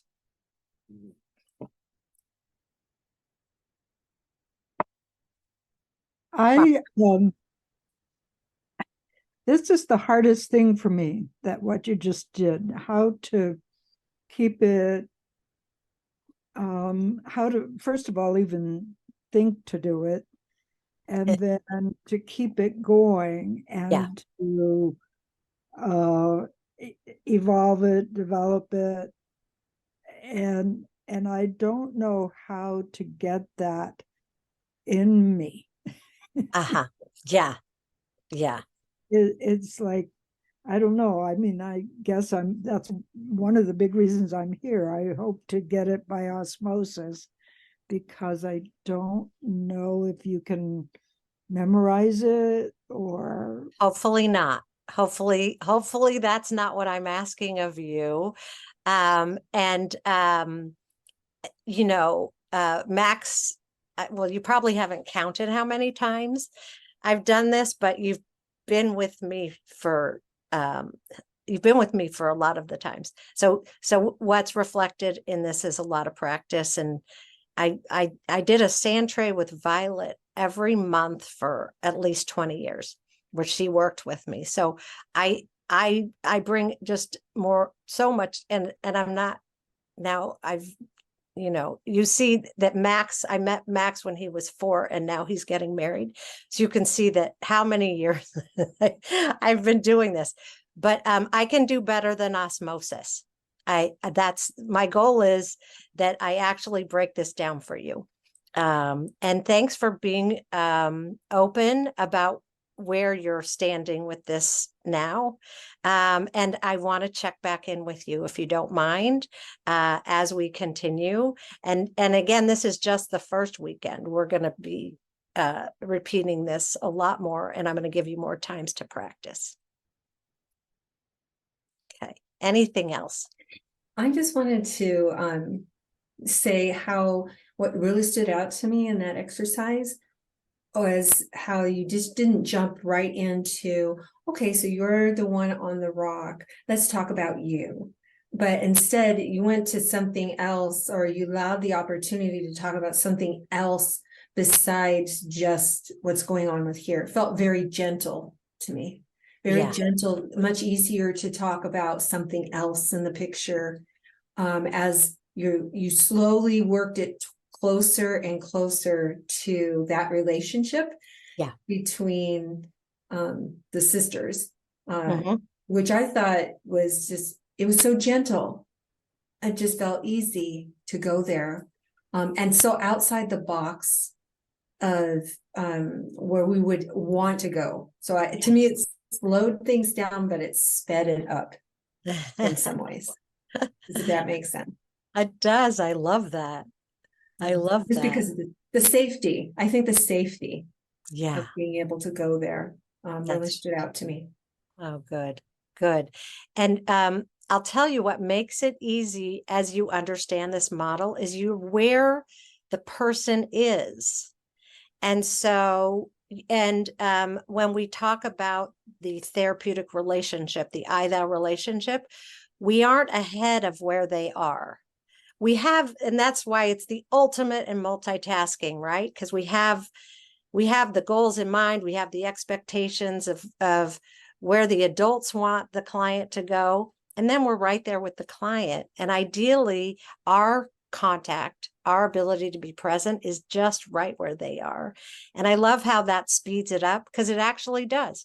Their resistance goes down when they feel that safety with you. And then you can get to some of the therapeutic issues that are integral to the treatment. Okay. I just want to say one thing I noticed while this was happening, and it's kind of obvious maybe for how long I've been doing this, is, you know, being the client as well is a huge part of it.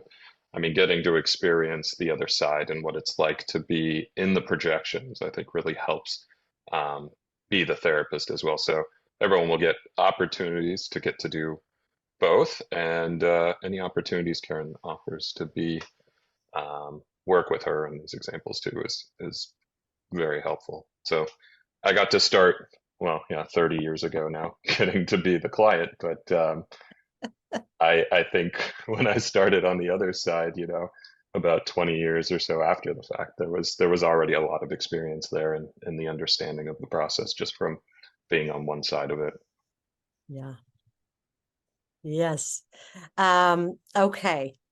So how's everyone doing? You ready for a little more theory and then we'll take a break? I always do this. I ask, 27 people their opinions because I want to know. And if anyone said, I don't know what I would do, I do change in response to what you tell me if I've missed the mark. So I'm going to cover some developmental factors before our break. Here's a list. And don't worry about the list because I'm going to explain each one. But these are the ones that Violet talks about as far as being relevant considerations as we're working with our clients. So to be confluent, in this picture, let's just say maybe they would care that their parents were visiting their room and they might have cleaned up. Because when kids are born, they're dependent on their caregivers to survive. So they take the cues of the caregivers and they might adjust their behaviors. They might scream and cry when they're very young, and then they get either ignored or punished for having this strong outburst. And then they grow up saying, oh, well, it's not safe to have my strong emotions, for example. It's not safe for me to want to be at a friend's house because I have a parent who's needy and needs my attention and time. I would need to clean my room to get my parents' approval. Well, that's not the case here. And so the individuation, at least in this case, is a success, a complete success, because they were really happy to have us see the living space as it was, as it is every single day. And by the way, I was thrilled to be there. But you'll see a confluent client because they will say, well, I don't know what to draw or whether to draw. What do you think I should do? Or some version of that. They'd have a hard time making choices, and they're going to check with you for cues to see if they're going to get your approval based on the choices that they have. So here is a lovely example of egocentricity, I would say, where this child thinks that this is happening all for him.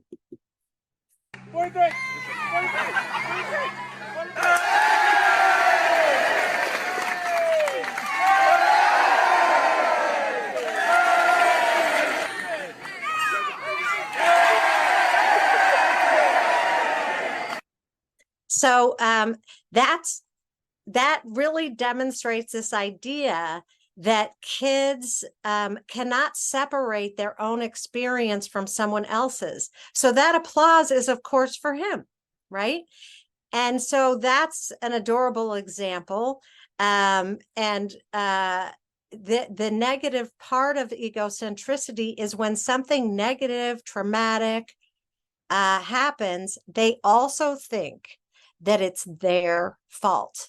It's their responsibility. And so that's what we have to keep in mind when, let's say, the daughter of a father who dies of a brain tumor when she's 6. And I said to the mother, make sure you tell her that this wasn't her fault. And the mother, who is being logical, says, well, of course it's not her fault. How could that possibly be her fault? And I explained this concept of egocentricity. And so she went and she told her, I just want you to know that this wasn't your fault, what happened to your dad. And the daughter said, oh, because I gave him some candy. And I know candy isn't healthy. And so she actually felt some responsibility in her mind that's very concrete at 6 years old. And she wouldn't have probably ever said anything about it if the mother didn't bring it up. So that's that concept.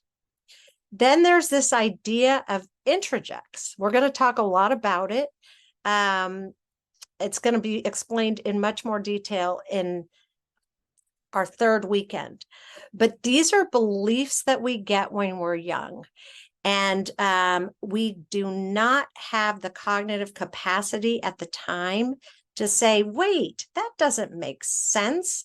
That, like in the case of the drawing on the left, that, excuse me, my motivation is supposed to look like everyone else in this academic family. And I am more artistic. And I have a drawing from this client where her head's in the clouds and she's very happy to be there.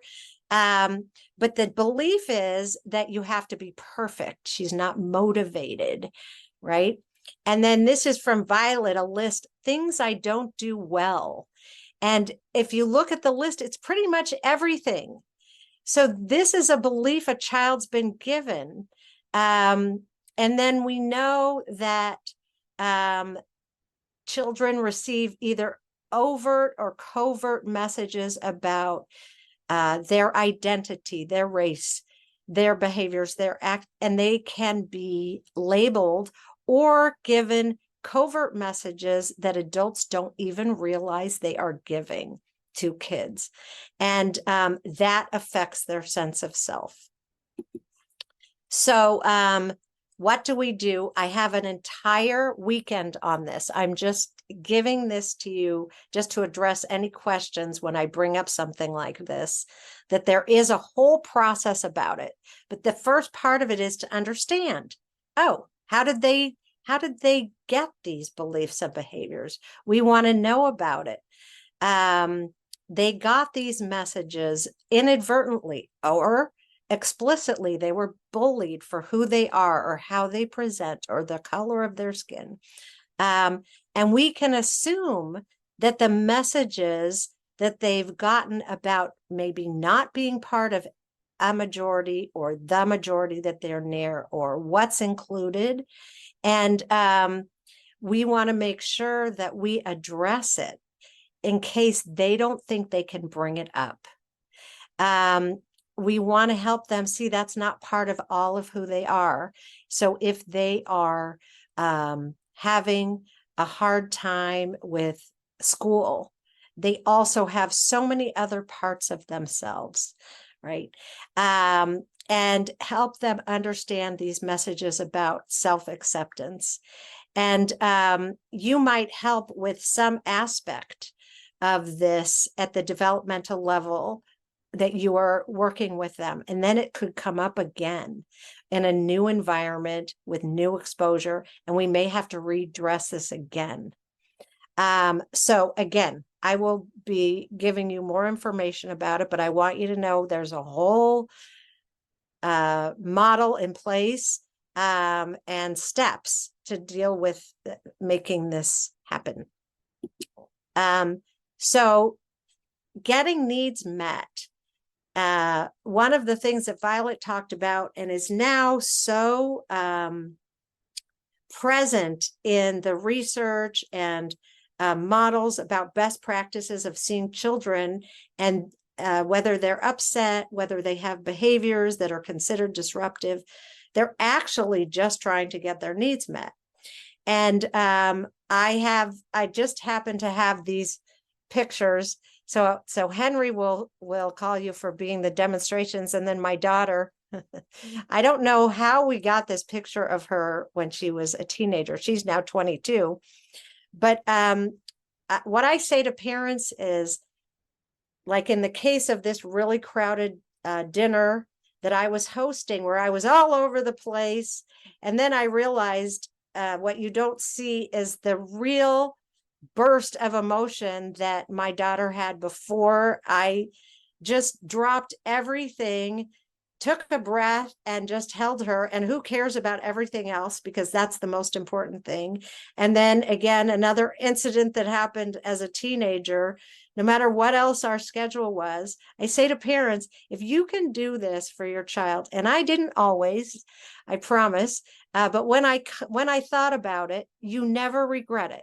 You never regret being that place where they can feel that opportunity to co-regulate.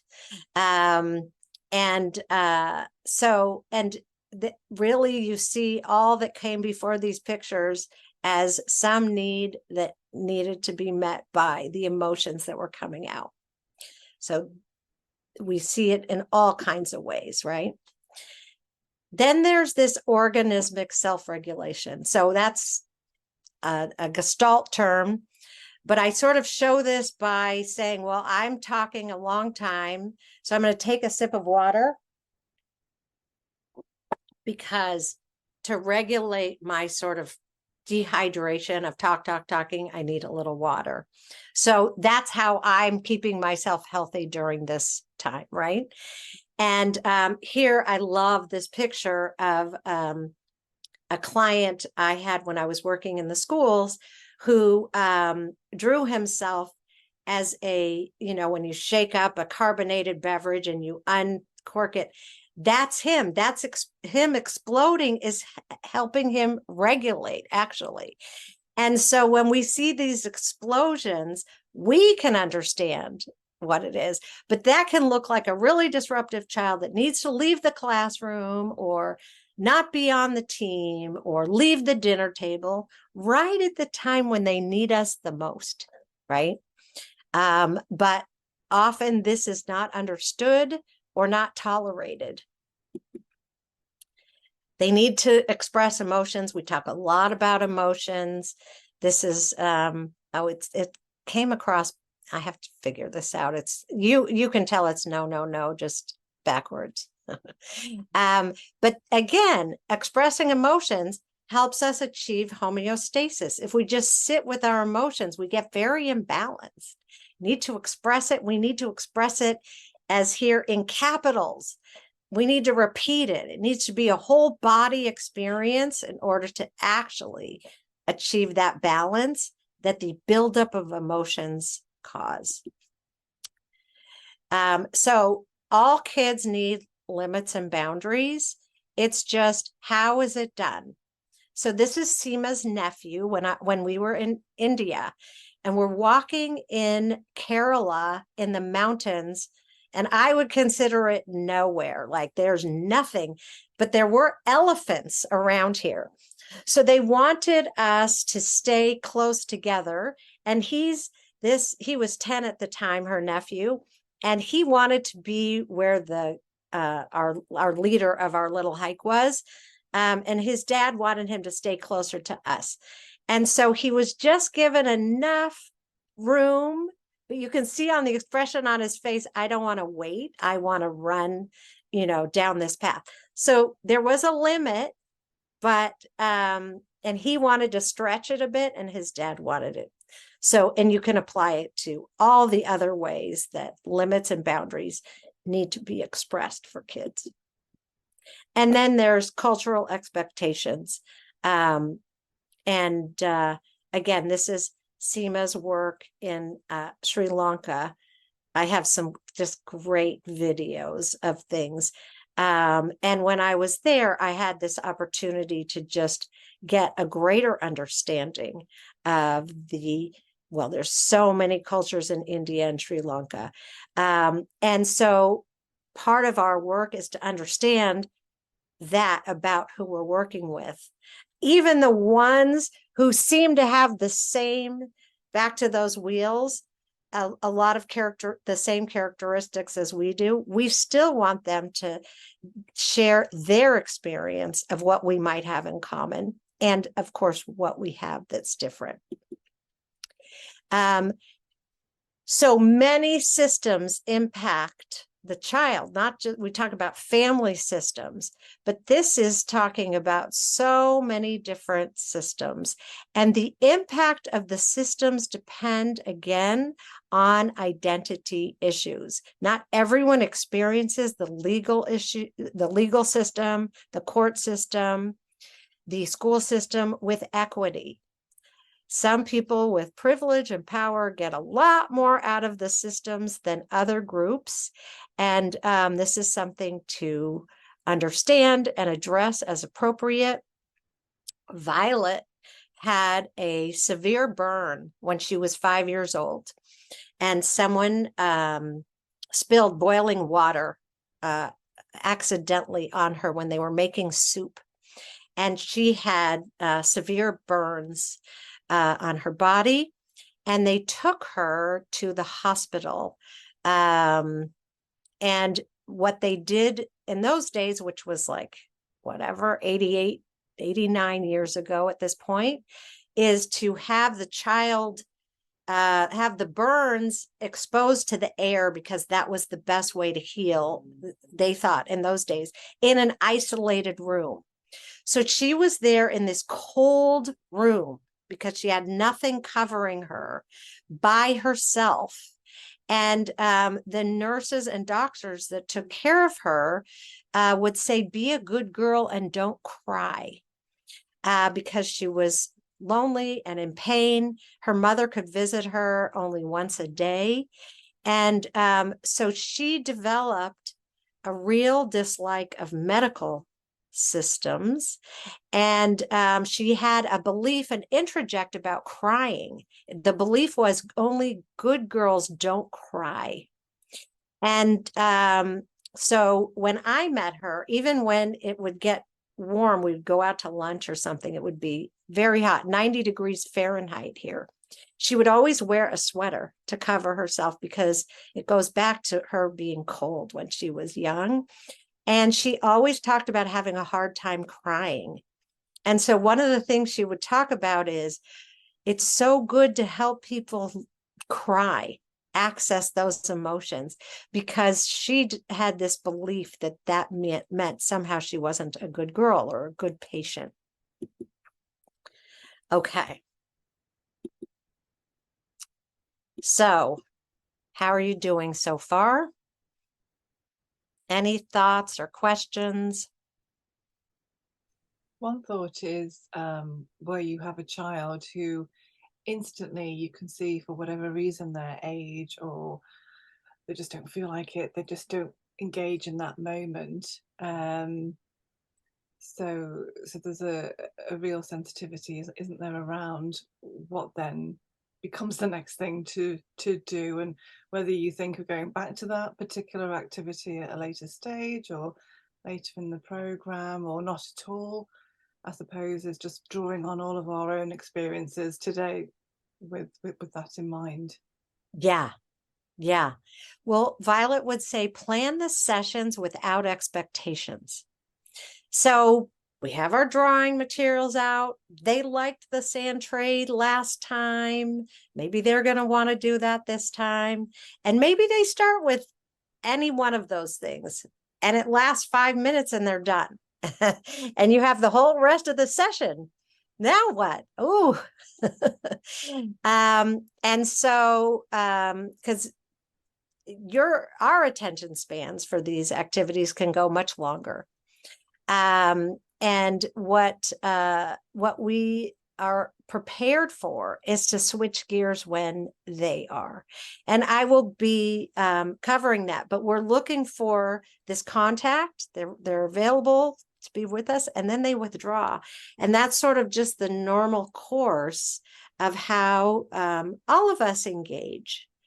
It's probably happening today. It's like one of the slides or one of the activities you said, oh my gosh, you connect to, and then something else is going on around you, and I've lost you for 1 or more minutes, right? This is the normal sort of course of engagement, and we're just there for that. Okay, so what did we draw? In our minds, it's like, well, that took 2 minutes, but let's talk about it to the extent that they want to. And I will be modeling more questioning, more ways of being present with kids so that you feel like you have some options as we need to be flexible. Anything else?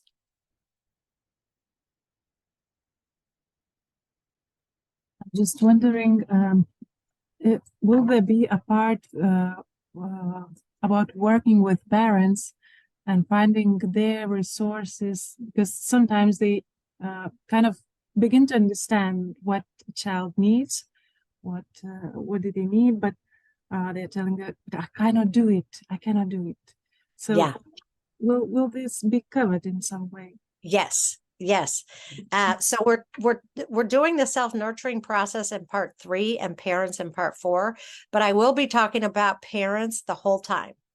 I will all my examples involve parents. That's always been it's a priority of the model. It's a priority of mine. Yeah.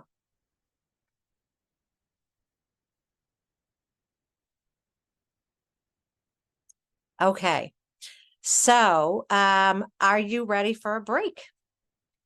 No one turns me down about breaks. Okay. So, I'm giving you a little less than 20 minutes just so I can get to all that we want and need to today. So can you come back at 15 minutes to the hour, which is an 18-minute break? That would be, I'll grab minutes when I can. So I'll see you then. Sometimes when we're back from a break and I see everyone, I'm like, so who's talking now? And then like, oh no, it's me. I'm running this thing. Okay. So, how's the break?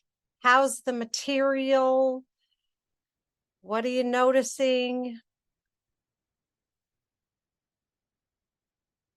Day 1 is it goes too fast for Max and I, but that may not be your experience. Hi, Karen. Hi. Hi.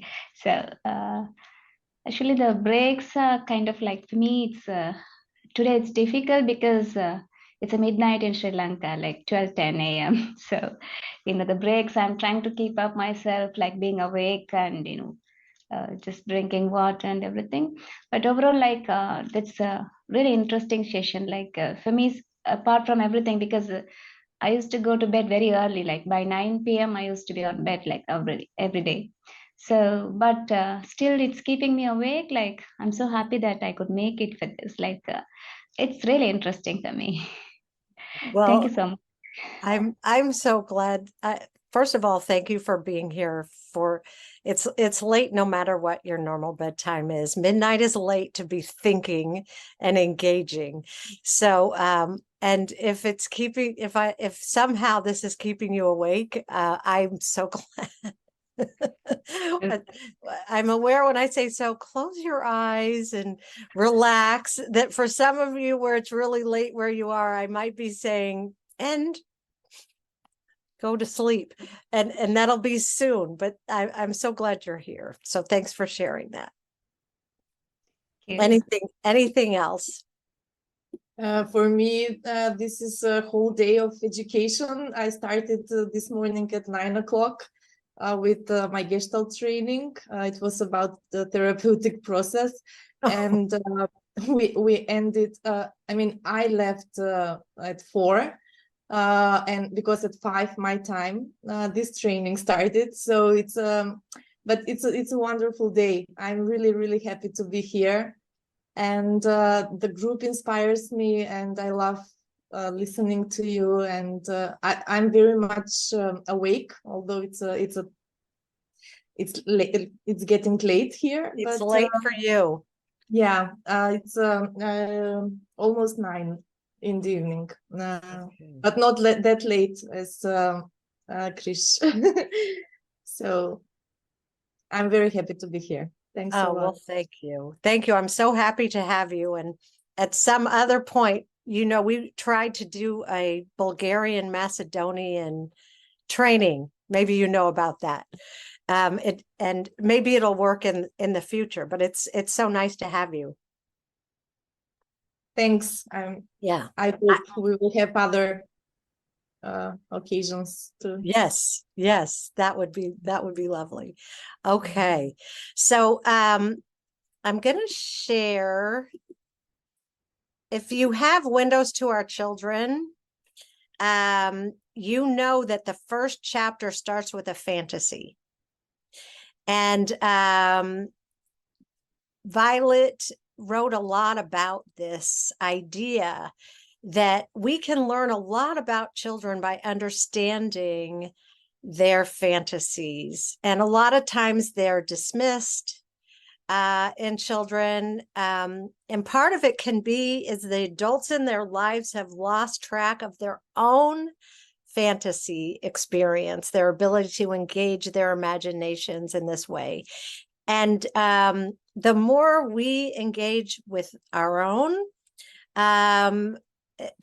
theoretically, this is actually part of Violet's theory. The more we can be present for children, and then the more we can be there for them, because a lot of their fantasy life tells us about who they are as human beings.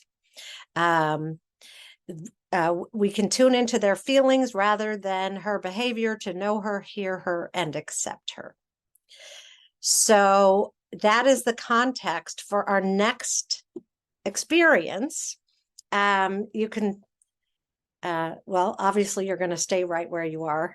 So you can put everything down.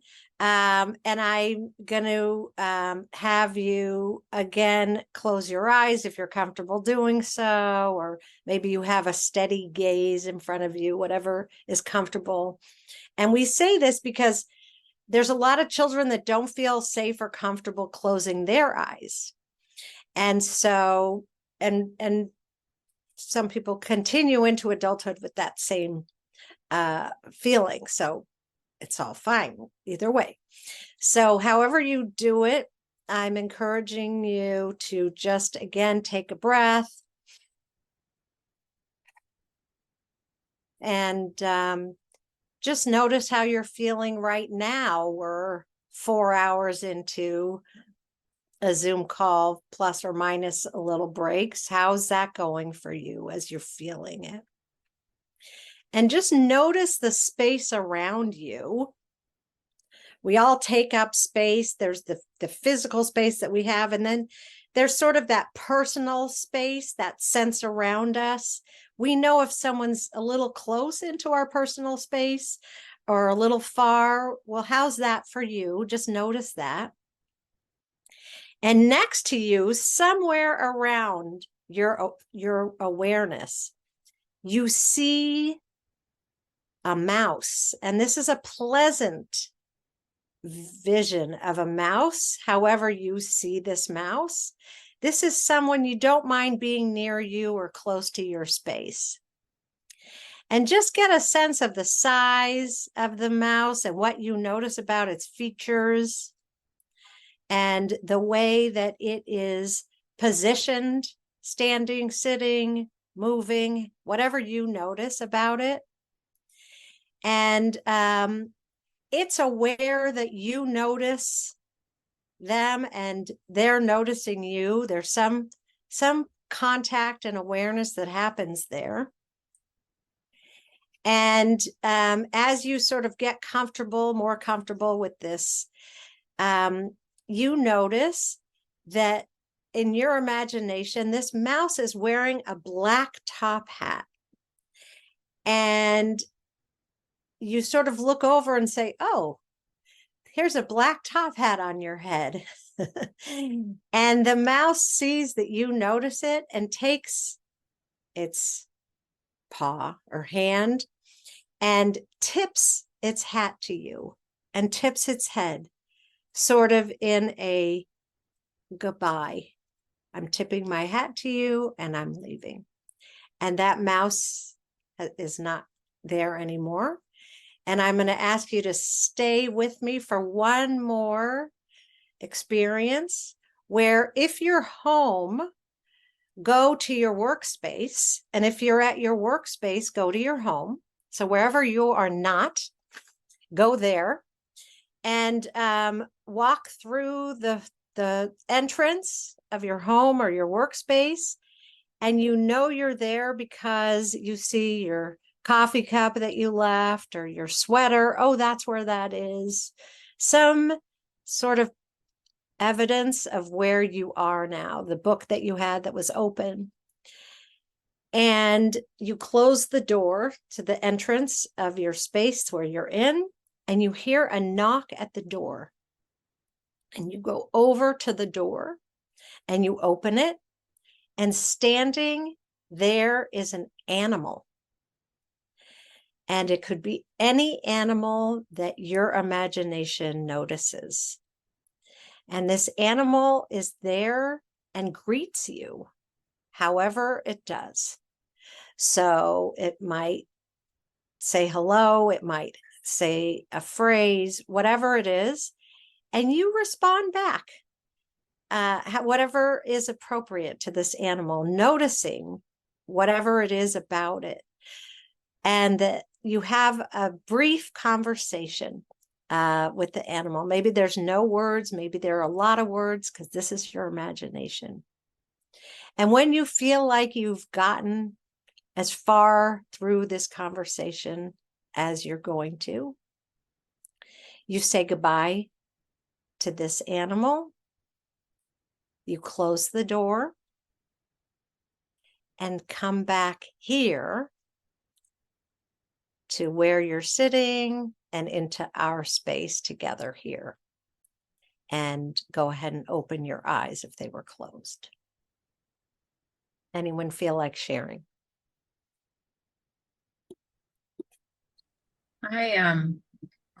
My mouse looked like a mouse from like one of my favorite childhood Christmas movies. So I thought that was kind of interesting. And I think another thing I've noticed, but I didn't recognize it today, but whenever I try to visualize myself, I have a hard time doing it like first person as like looking. I always seem to visualize watching myself. So I thought that was pretty interesting. I had to really try very hard to see through my eyes instead of seeing my body. Yeah. Well, thank you for sharing that. And it's good to notice what your experience is like doing visualizations, using your imagination, because we all vary in that regard. And so do our clients. And so if we understand our process, and there's expectations of how it's supposed to be, And the truth is there are no rules here. It's just whatever sort of is meaningful to us as far as how we use our imagination. So it's great to know that, because then you can sort of validate your clients' experiences with this. I thought it was very fun to kind of imagine. The mouse that came up for me was Jerry from Tom and Jerry. So it was like fun to like go back in time and just to see that picture and imagine it, you know, and also like the animal that would show up. I didn't like the first one that came up for me. So I'm like, let me try to make this like comfortable for me. So I switched my animal. And it was fun. That's great. That's great. Thanks for sharing. I spent a little time trying to see if there was some connection between the two visualizations. I kept like, is the mouse going to be in the office? It's going to show up? I was like sort of story creating of like some sort of logical connection between these two imagination moments. Yeah. Well, there's no intentional connection, except for they're both using your imagination in different ways. But some people will say the mouse came to my office, or the mouse came to my house. That's a good children's book, right? So that you make that connection. So if you saw a connection, then that certainly happens. What was it like for you otherwise? It was interesting when you started to describe the mouse, like when you first said it, I had this like room size filled mouse. Oh, wow. That was wearing like fake rabbit ears. I don't know why. But then when you said, it was this regular mouse, and you could see him sort of like shrink down, and then the ears changed to a hat. So it was nice to sort of have that fluidity of what popped in first and then following along with your guidance. That's great. You were truly imagining. Yeah. Okay. Anyone not imagine anything or find it sort of difficult in some or more ways? Yeah, for me, it was hard. The animal coming to the door. I mean, I was a little judgmental of like engaging in the fantasy. It was a little hard for me to leave my adult world and just kind of go with it. And I did notice like some resistance in myself, like, am I really going to do this? It wasn't that easy. The animal didn't easily come to mind. Yeah. And again, it's not something we do every day. And I'm throwing these things out. And so I appreciate you sharing that. And I understand and appreciate that totally.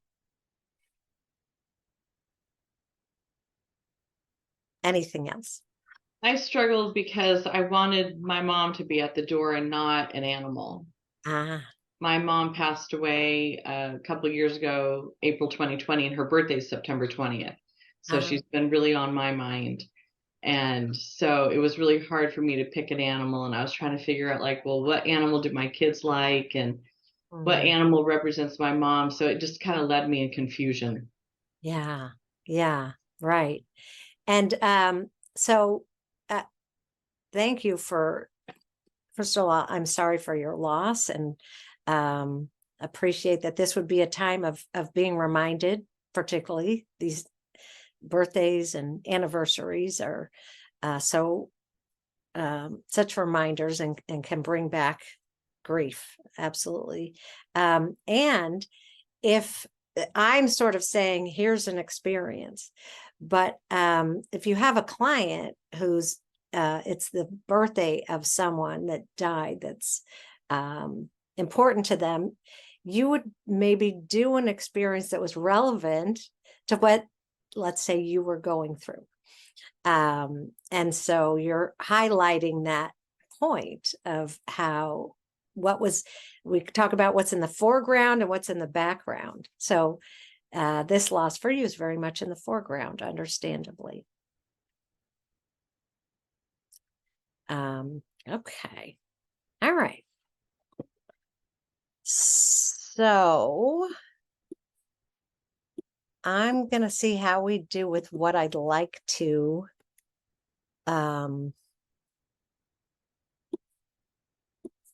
go through before we end for our day.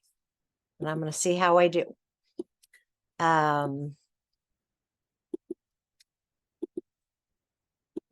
And luckily, we still have tomorrow. So I'm going to just do a brief introduction to the therapeutic process. And there is, it comes with a list, but Violet always said it's not linear. You may not get through every part of the therapeutic process and your client might be done. The most important things are the relationship and this contact. So I wanted to make sure that we covered those two pieces today before we end day one. So this idea of the I-thou relationship, I'm going to explain, but it's basically a non-hierarchical relationship where even though we are older than our clients, we have more experience, education, we aren't at a higher level than they are in a hierarchy. We set boundaries and limits, and we address issues of transference and countertransference.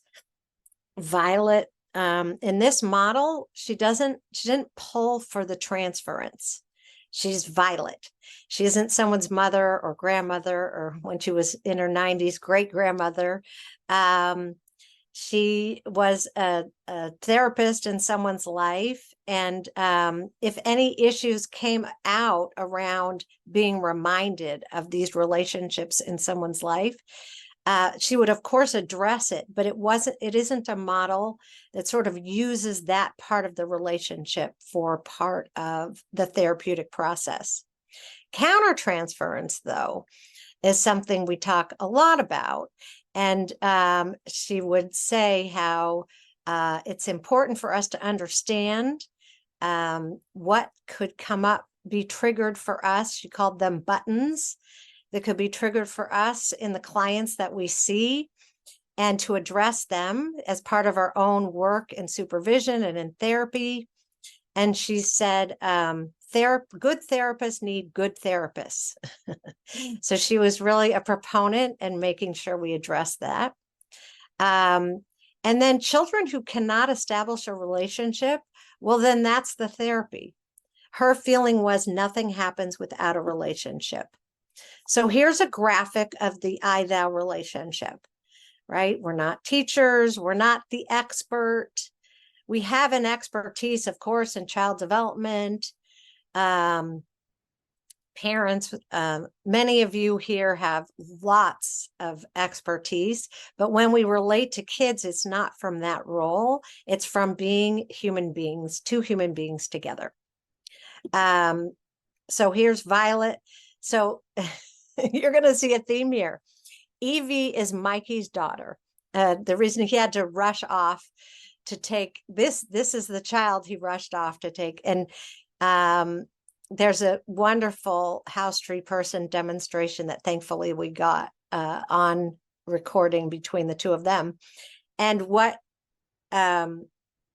you would see between them is, even though Violet's Violet and there's so many decades of years between them, she really still dealt with her, gave her lots of agency and choices, and modeled this so beautifully. So when we talk about this concept of the I-thou relationship, I bring back this model because let's say me as your presenter, this is my intention, is to be like this graphic, right? We're just two human beings on the floor here. And any resistance to doing things, I want to make sure they feel like they can resist, they can be themselves. But there could be a lot of differences between myself and a client when I think of where we both are on this aspects of our identities. So, for example, I am a consultant for a nonprofit here in Southern California, and the CEO of the nonprofit is a refugee from another country. I also help them with their intern program, and one of their interns is a person of color, the first in his family to get an advanced degree, well, college degree, much less a master's degree. And we were having a discussion about a client who is white in high school, female, well, actually identifies as male at home because that is what he can safely be, as male. At school, they are keeping the secret that she is more comfortably female with a female name. So before we started talking about it, I said, well, let's talk about everyone's comfort in what we're talking about here and all the differences as we have this conversation. What could be barriers to me understanding you, or you feeling comfortable with me, with the therapist talking, with us talking about this client who has differences from all of us, and keeping in mind the outside wheel about the humanity, the thoughts, the love, the feelings. Maybe there's chances for cry and playfulness. So I just keep that in mind. And when I present this idea of the I-thou relationship, there could be challenges to it. And it's something for us to understand and address as appropriate. So I'm not having you do this, but just for a discussion and awareness is to think about a time when possibly the I-thou relationship was not honored for you in your life, or where you look back at a time as a therapist where maybe you missed something about being there. Maybe there were parts of a hierarchy that you were unknowingly contributing to. And what was that like? I just offer this for discussion. And here is sort of a way to think about it, that this is what we could offer: our presence, our intent to include, feel our side of the therapeutic relationship, sort of keep in mind what theirs is, imagine their fullest potential as we see it, but we make sure that we check with them to see what we're seeing is how they want to be seen, could be seen, that we are authentic in our communication, and that what we want out of the relationship, even if they're not present for it, this is something that we still aspire to achieve. This is our commitment. This is a way to put it. Okay, so I'm going to talk about resistance. Someone brought that up. I'm going to just cover that here. Contact I talked about, right? Being in contact with our senses, our bodies, our emotions, and our intellect. And we're going to be exploring that more. And then here's a drawing of Violet's where she didn't just notice the resistance, she leaned in, right? Things I'd rather be doing instead of coming here. She actually took notes on it. And this is her writing, So she said, oh, okay, so this is you skateboarding. This is what one thing you'd rather be doing, bike riding. Another thing that you'd rather be doing than being here, swimming. Are there more things? And she added to the list. And so as a result, what would you imagine, or you can see how that impacted the session actually and her rapport with the client? What would you say about that? Anyone? It seems like it made it feel more of like a safe environment. Instead of talking about hard things, they were able to talk about things that they enjoy. Yeah, they were able to talk about things that they enjoy. Absolutely. Right. And there was Anything? also Yeah, go ahead. There was an acceptance that, an acknowledgement that the child would want to be somewhere else at that moment, doing something else, and Yeah. that would have been heard by them. Yeah. Yeah. Yeah. I was going to say being honored. They were Mm. honoring that child. Right. Right. Yeah.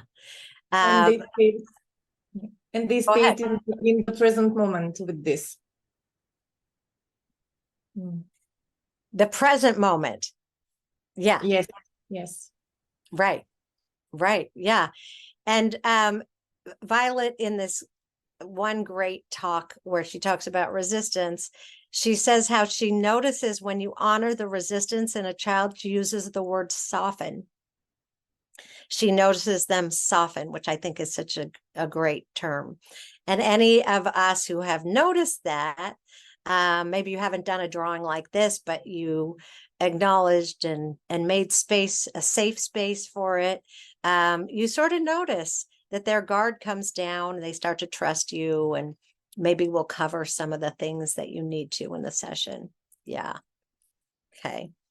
And so all this leads to, I'll go back to this. Hold on. Here's where, when we first met in the Just for Now during the pandemic, I said to I would talk to Violet before these Just for Now calls, and I'd say, well, what would you like to do? So in our first or second session, she did this. Okay, we're going to do this little exercise naturally. So I want you to close your eyes and think about a place that would be very safe for you. So I keep meaning to edit out that little dance I'm doing. I think the whole time I just couldn't believe, what I was seeing, as far as all these countries, sort of like what this is. I still can't believe that I get all of you to join in to talk about this work. It hasn't lost that feeling, but now I'm a little more self-conscious about doing that dance. But I swear inside of me, it's there. So here's the prompt for a safe place. You have it in your slides, but it's where you imagine you're in a safe place. Look around, open your senses. It's a drawing that you can do. This is what happened on the Just for Now call that I share. Excellent.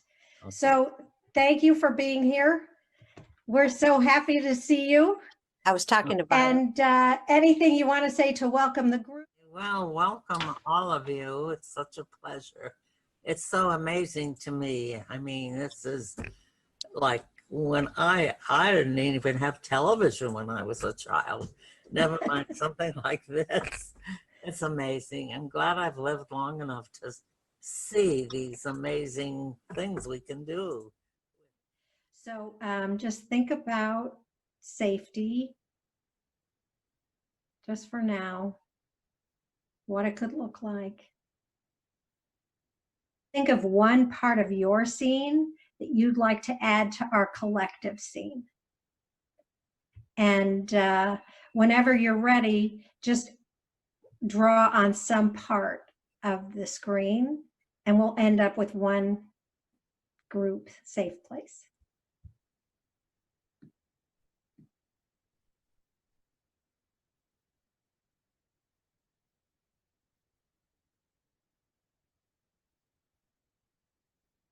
So many of you have probably used the whiteboard now many times when you've done this, but this was the first time. I for sure know that everyone on this call, there was probably 100 people, had never used it before. And none of us felt safe in the world. And so to create this was just remarkable, how that worked out. And so that's really such an intention. There's so many uses for the safe place drawing. And this just turned into something magical.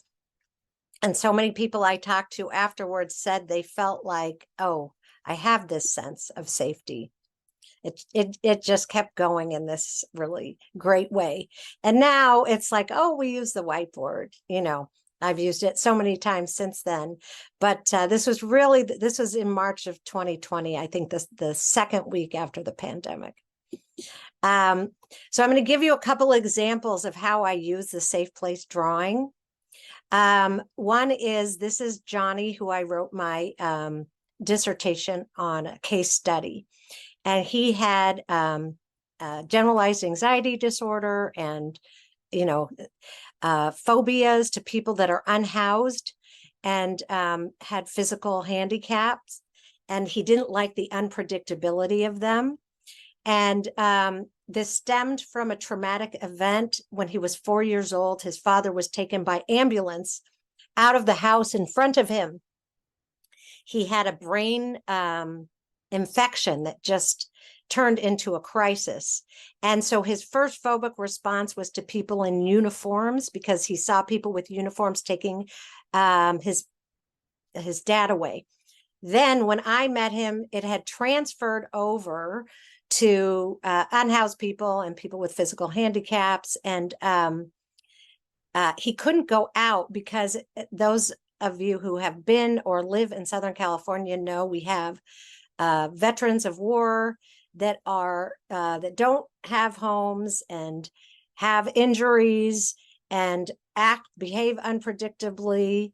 They have mental illness, physical, all these things. So he couldn't go out without having a lot of reaction. So the first session, I had him draw this safe place, and he is here in all this armor, including a chain around his neck so no one could decapitate him.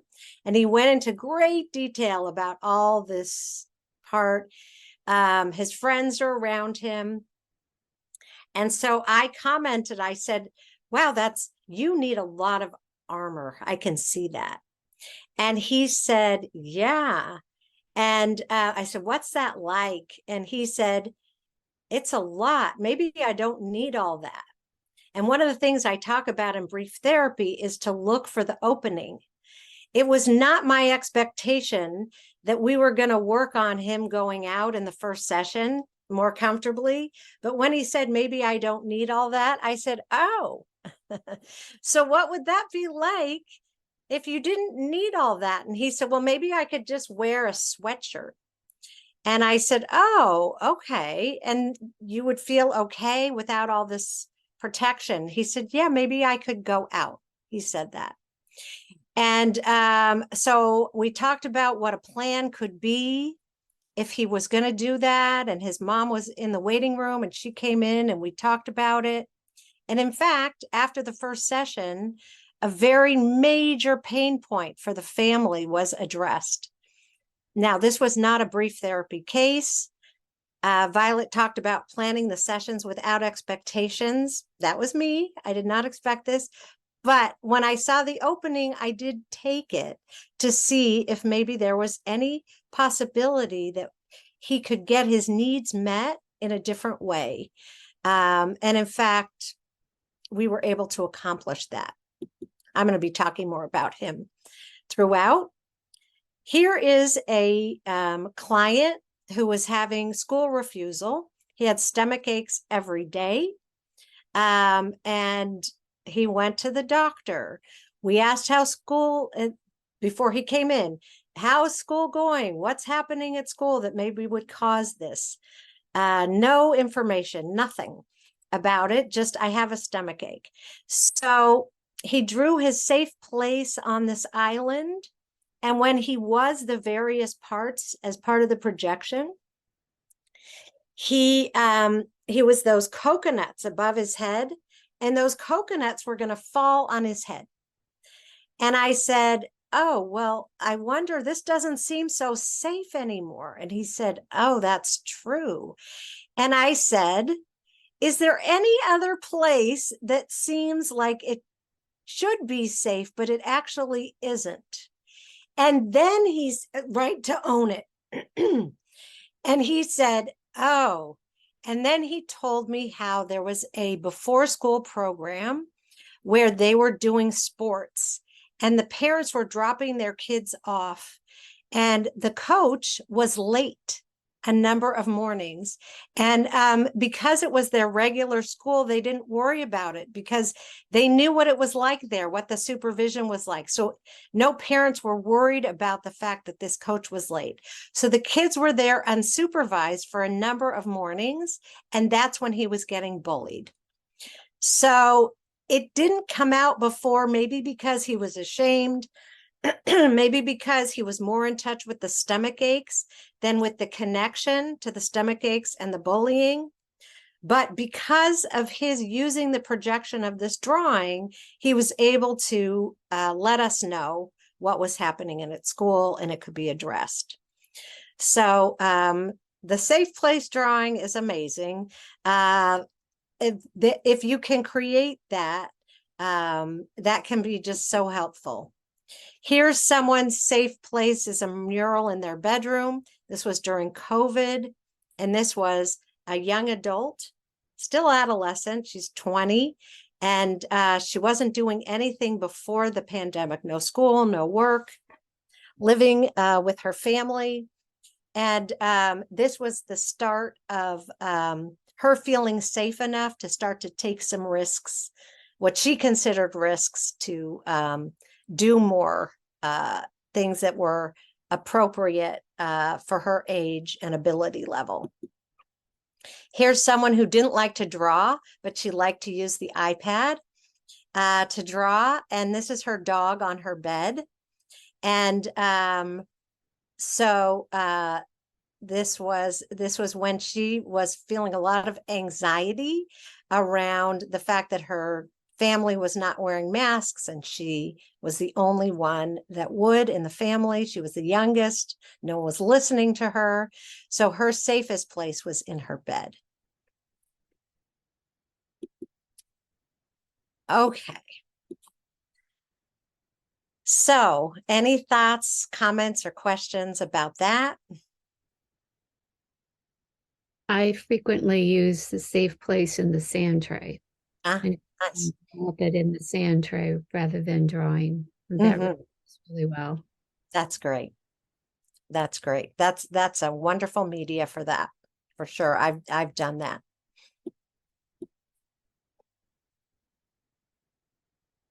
Anything else?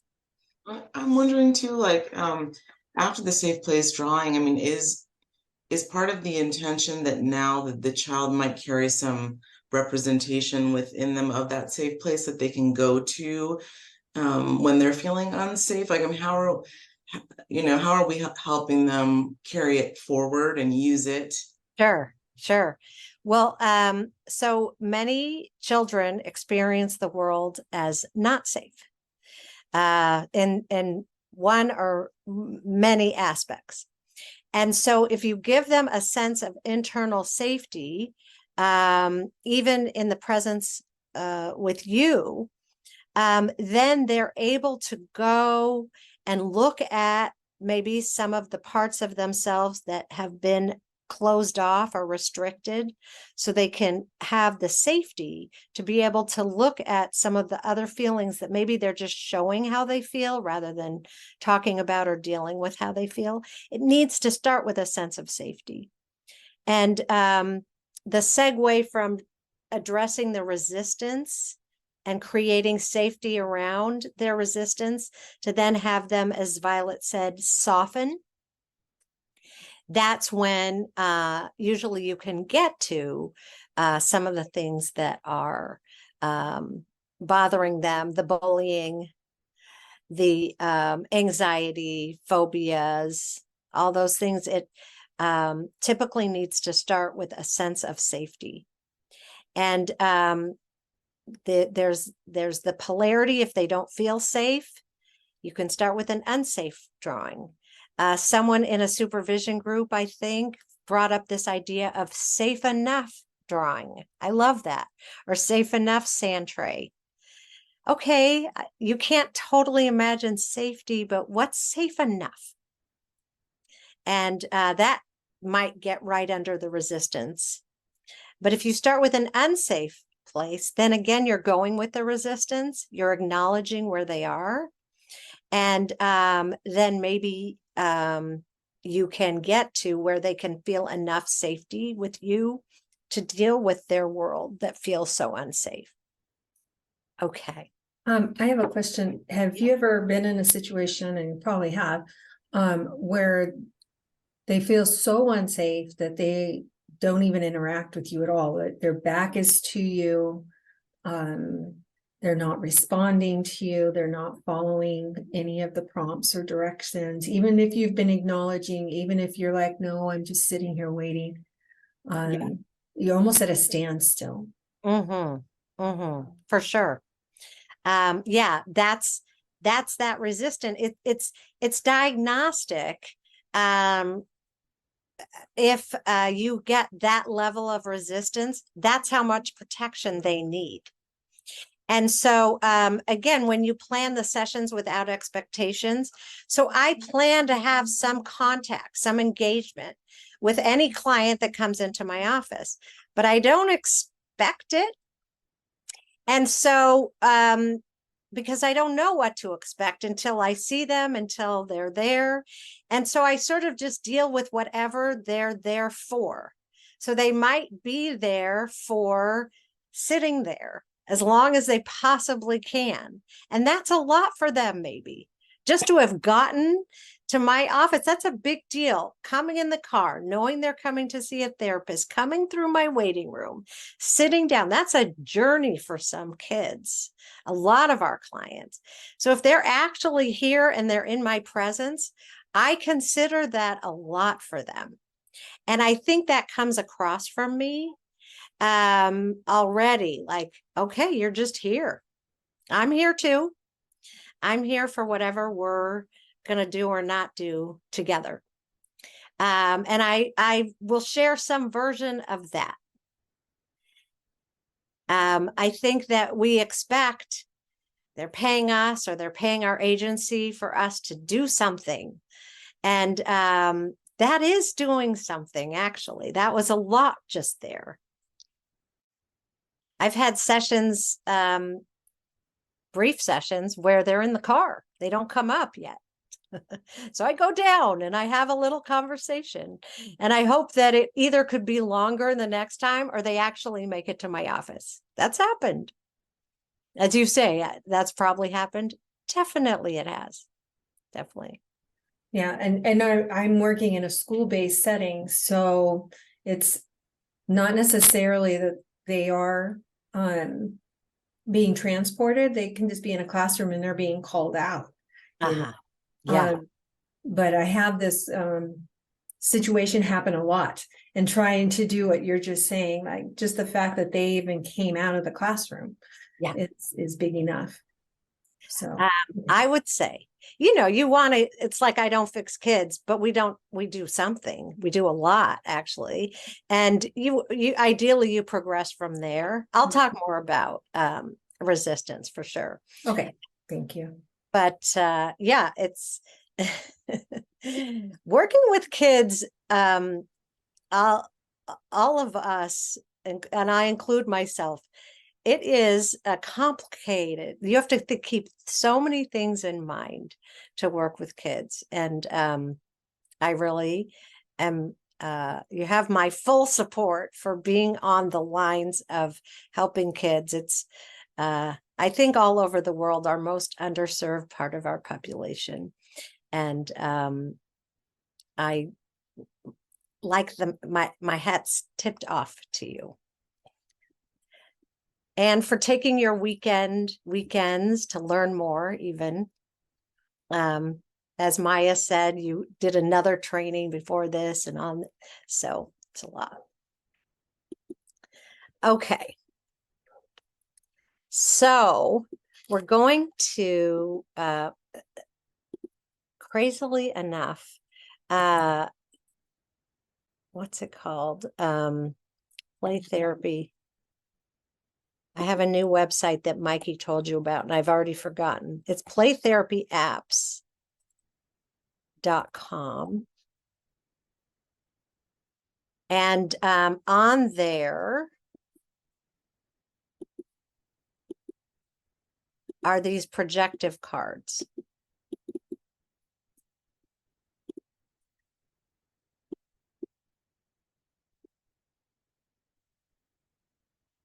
So what I want to invite you all to do is think of your own sense of safety or safe enough and see what image goes with that feeling for you. And what will happen with clients is they'll say, well, I have an image in mind and it's not here. And so you say, okay, well, what's close? Because you, and if you had time, I'm running out of time for this. I could have you do a drawing. I could have you do a sand tray. I'm inviting you to use these cards. These, I call them cards, they're images. And so we're going to put you in groups of 2 max. And I'm going to give you about 6 minutes each to say, this is my image for safety. And by the way, if it's not there and you just want to say, you want to describe any image you want that comes to mind, that is not against any rules I have. This is my image of safety. Maybe it's one of these images and maybe it's something else. And here's why. And then switch roles. Welcome back. How was the sharing? It was great. I really enjoyed the small group settings. Yeah.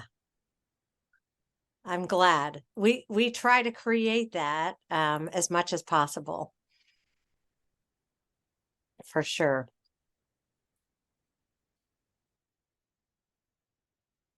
Welcome back. Now that on Zoom, you have this breakout room where you can close the breakout rooms and people come back. And it was an adjustment. I was in Italy in July. I've done a lot of training in Italy, and this was the first time I've been back since the pandemic. And people don't come back after the breakout. Yeah, it's a different process. I'm like, oh, they're still talking, which is great. Yes, Hey, yes. After a lot of listening, we Yes. had some time to express ourselves. So it was really enjoyable. We I'm liked it. glad. I'm really glad. Thank you. Yeah, Yeah. thank you. Yeah. And a safe place is really a beautiful place because we need to express ourselves in that safe place with having some self-awareness. I told Barbara that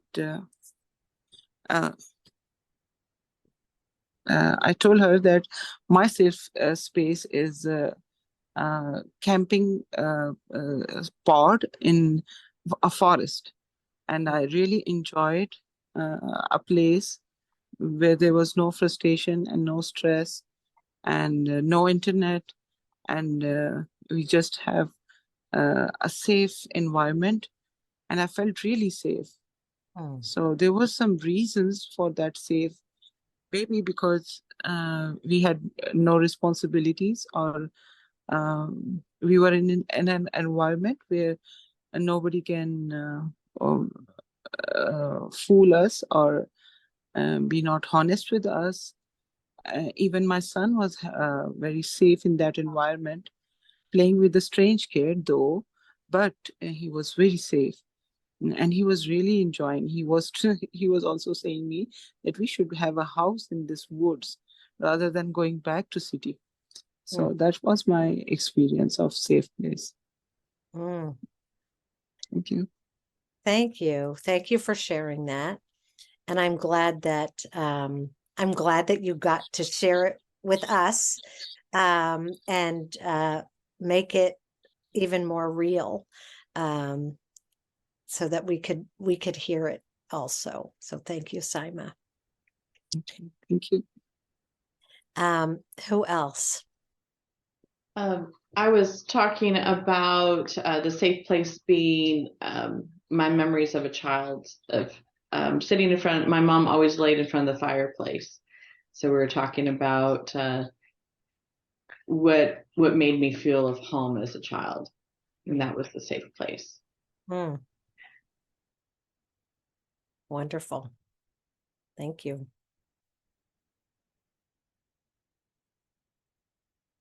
I want to share because it was interesting for me. I also chose the fireplace, but we never had such fireplace. But somehow it brought me back to my grandparents' home, where me and my sister went often because we lived. Our houses were in the same yard, basically. And maybe the warmth of the fire and everything reminded me. And then we discussed more with where is with Stacy, and I talked to her about my feeling of freedom and unconditional love that I felt from my grandparents, and what a gift that was for me. And she reminded me, she actually asked me, can you imagine what it was for them, if it was like that for you, what it was like for them, how important it was for them.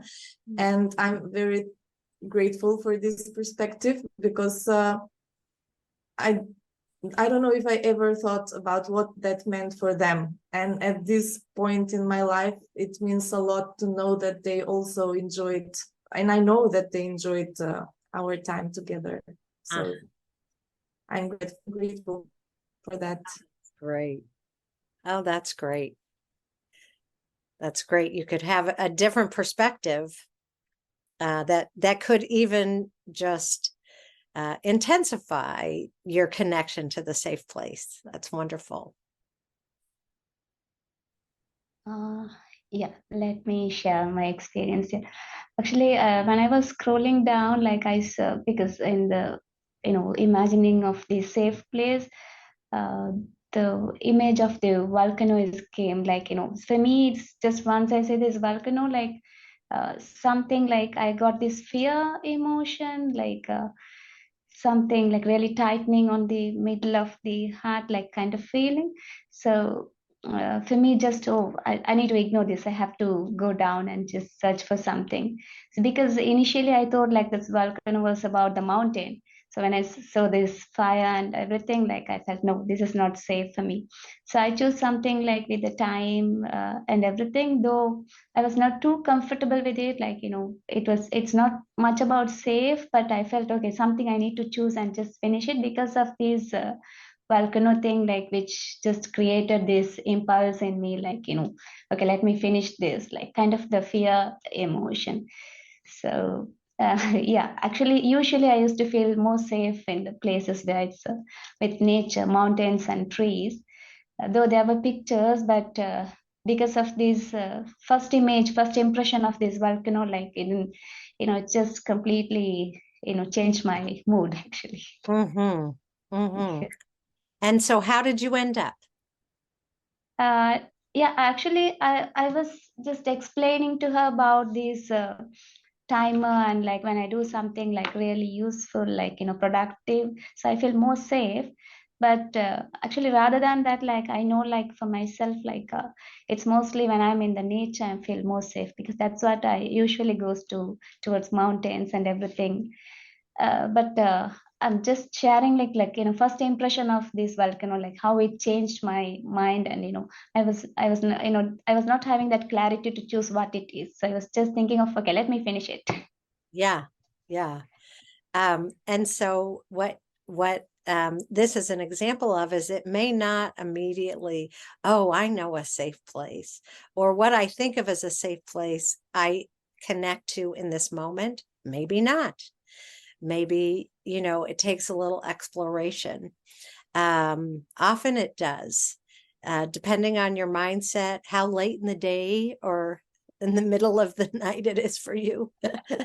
And so that's something that you're sort of bringing up that could happen with anyone that we're doing an experience like that with. So thanks for sharing that.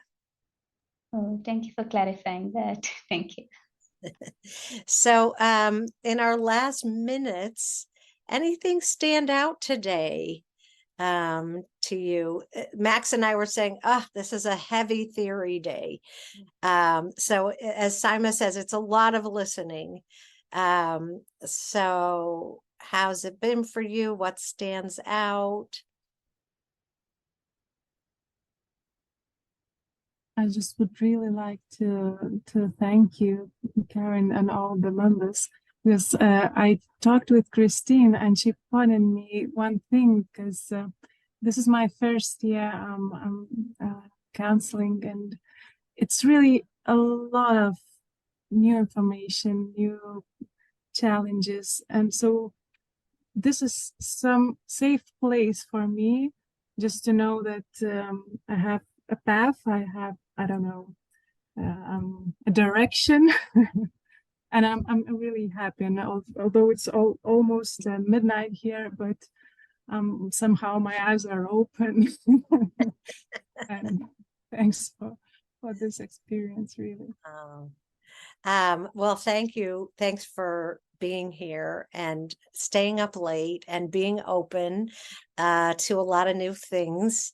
It's overwhelming when you first start anyway, right? So the best thing I could hear is you feel a sense of safety in this space of how you're learning it. Among my intentions, that's on the top. So I'm glad to hear that for sure. Just one thought, which is I will sleep well tonight. Well, it's late in England too. I know that. We've stretched everyone's time zone who isn't in the US to quite a late hour.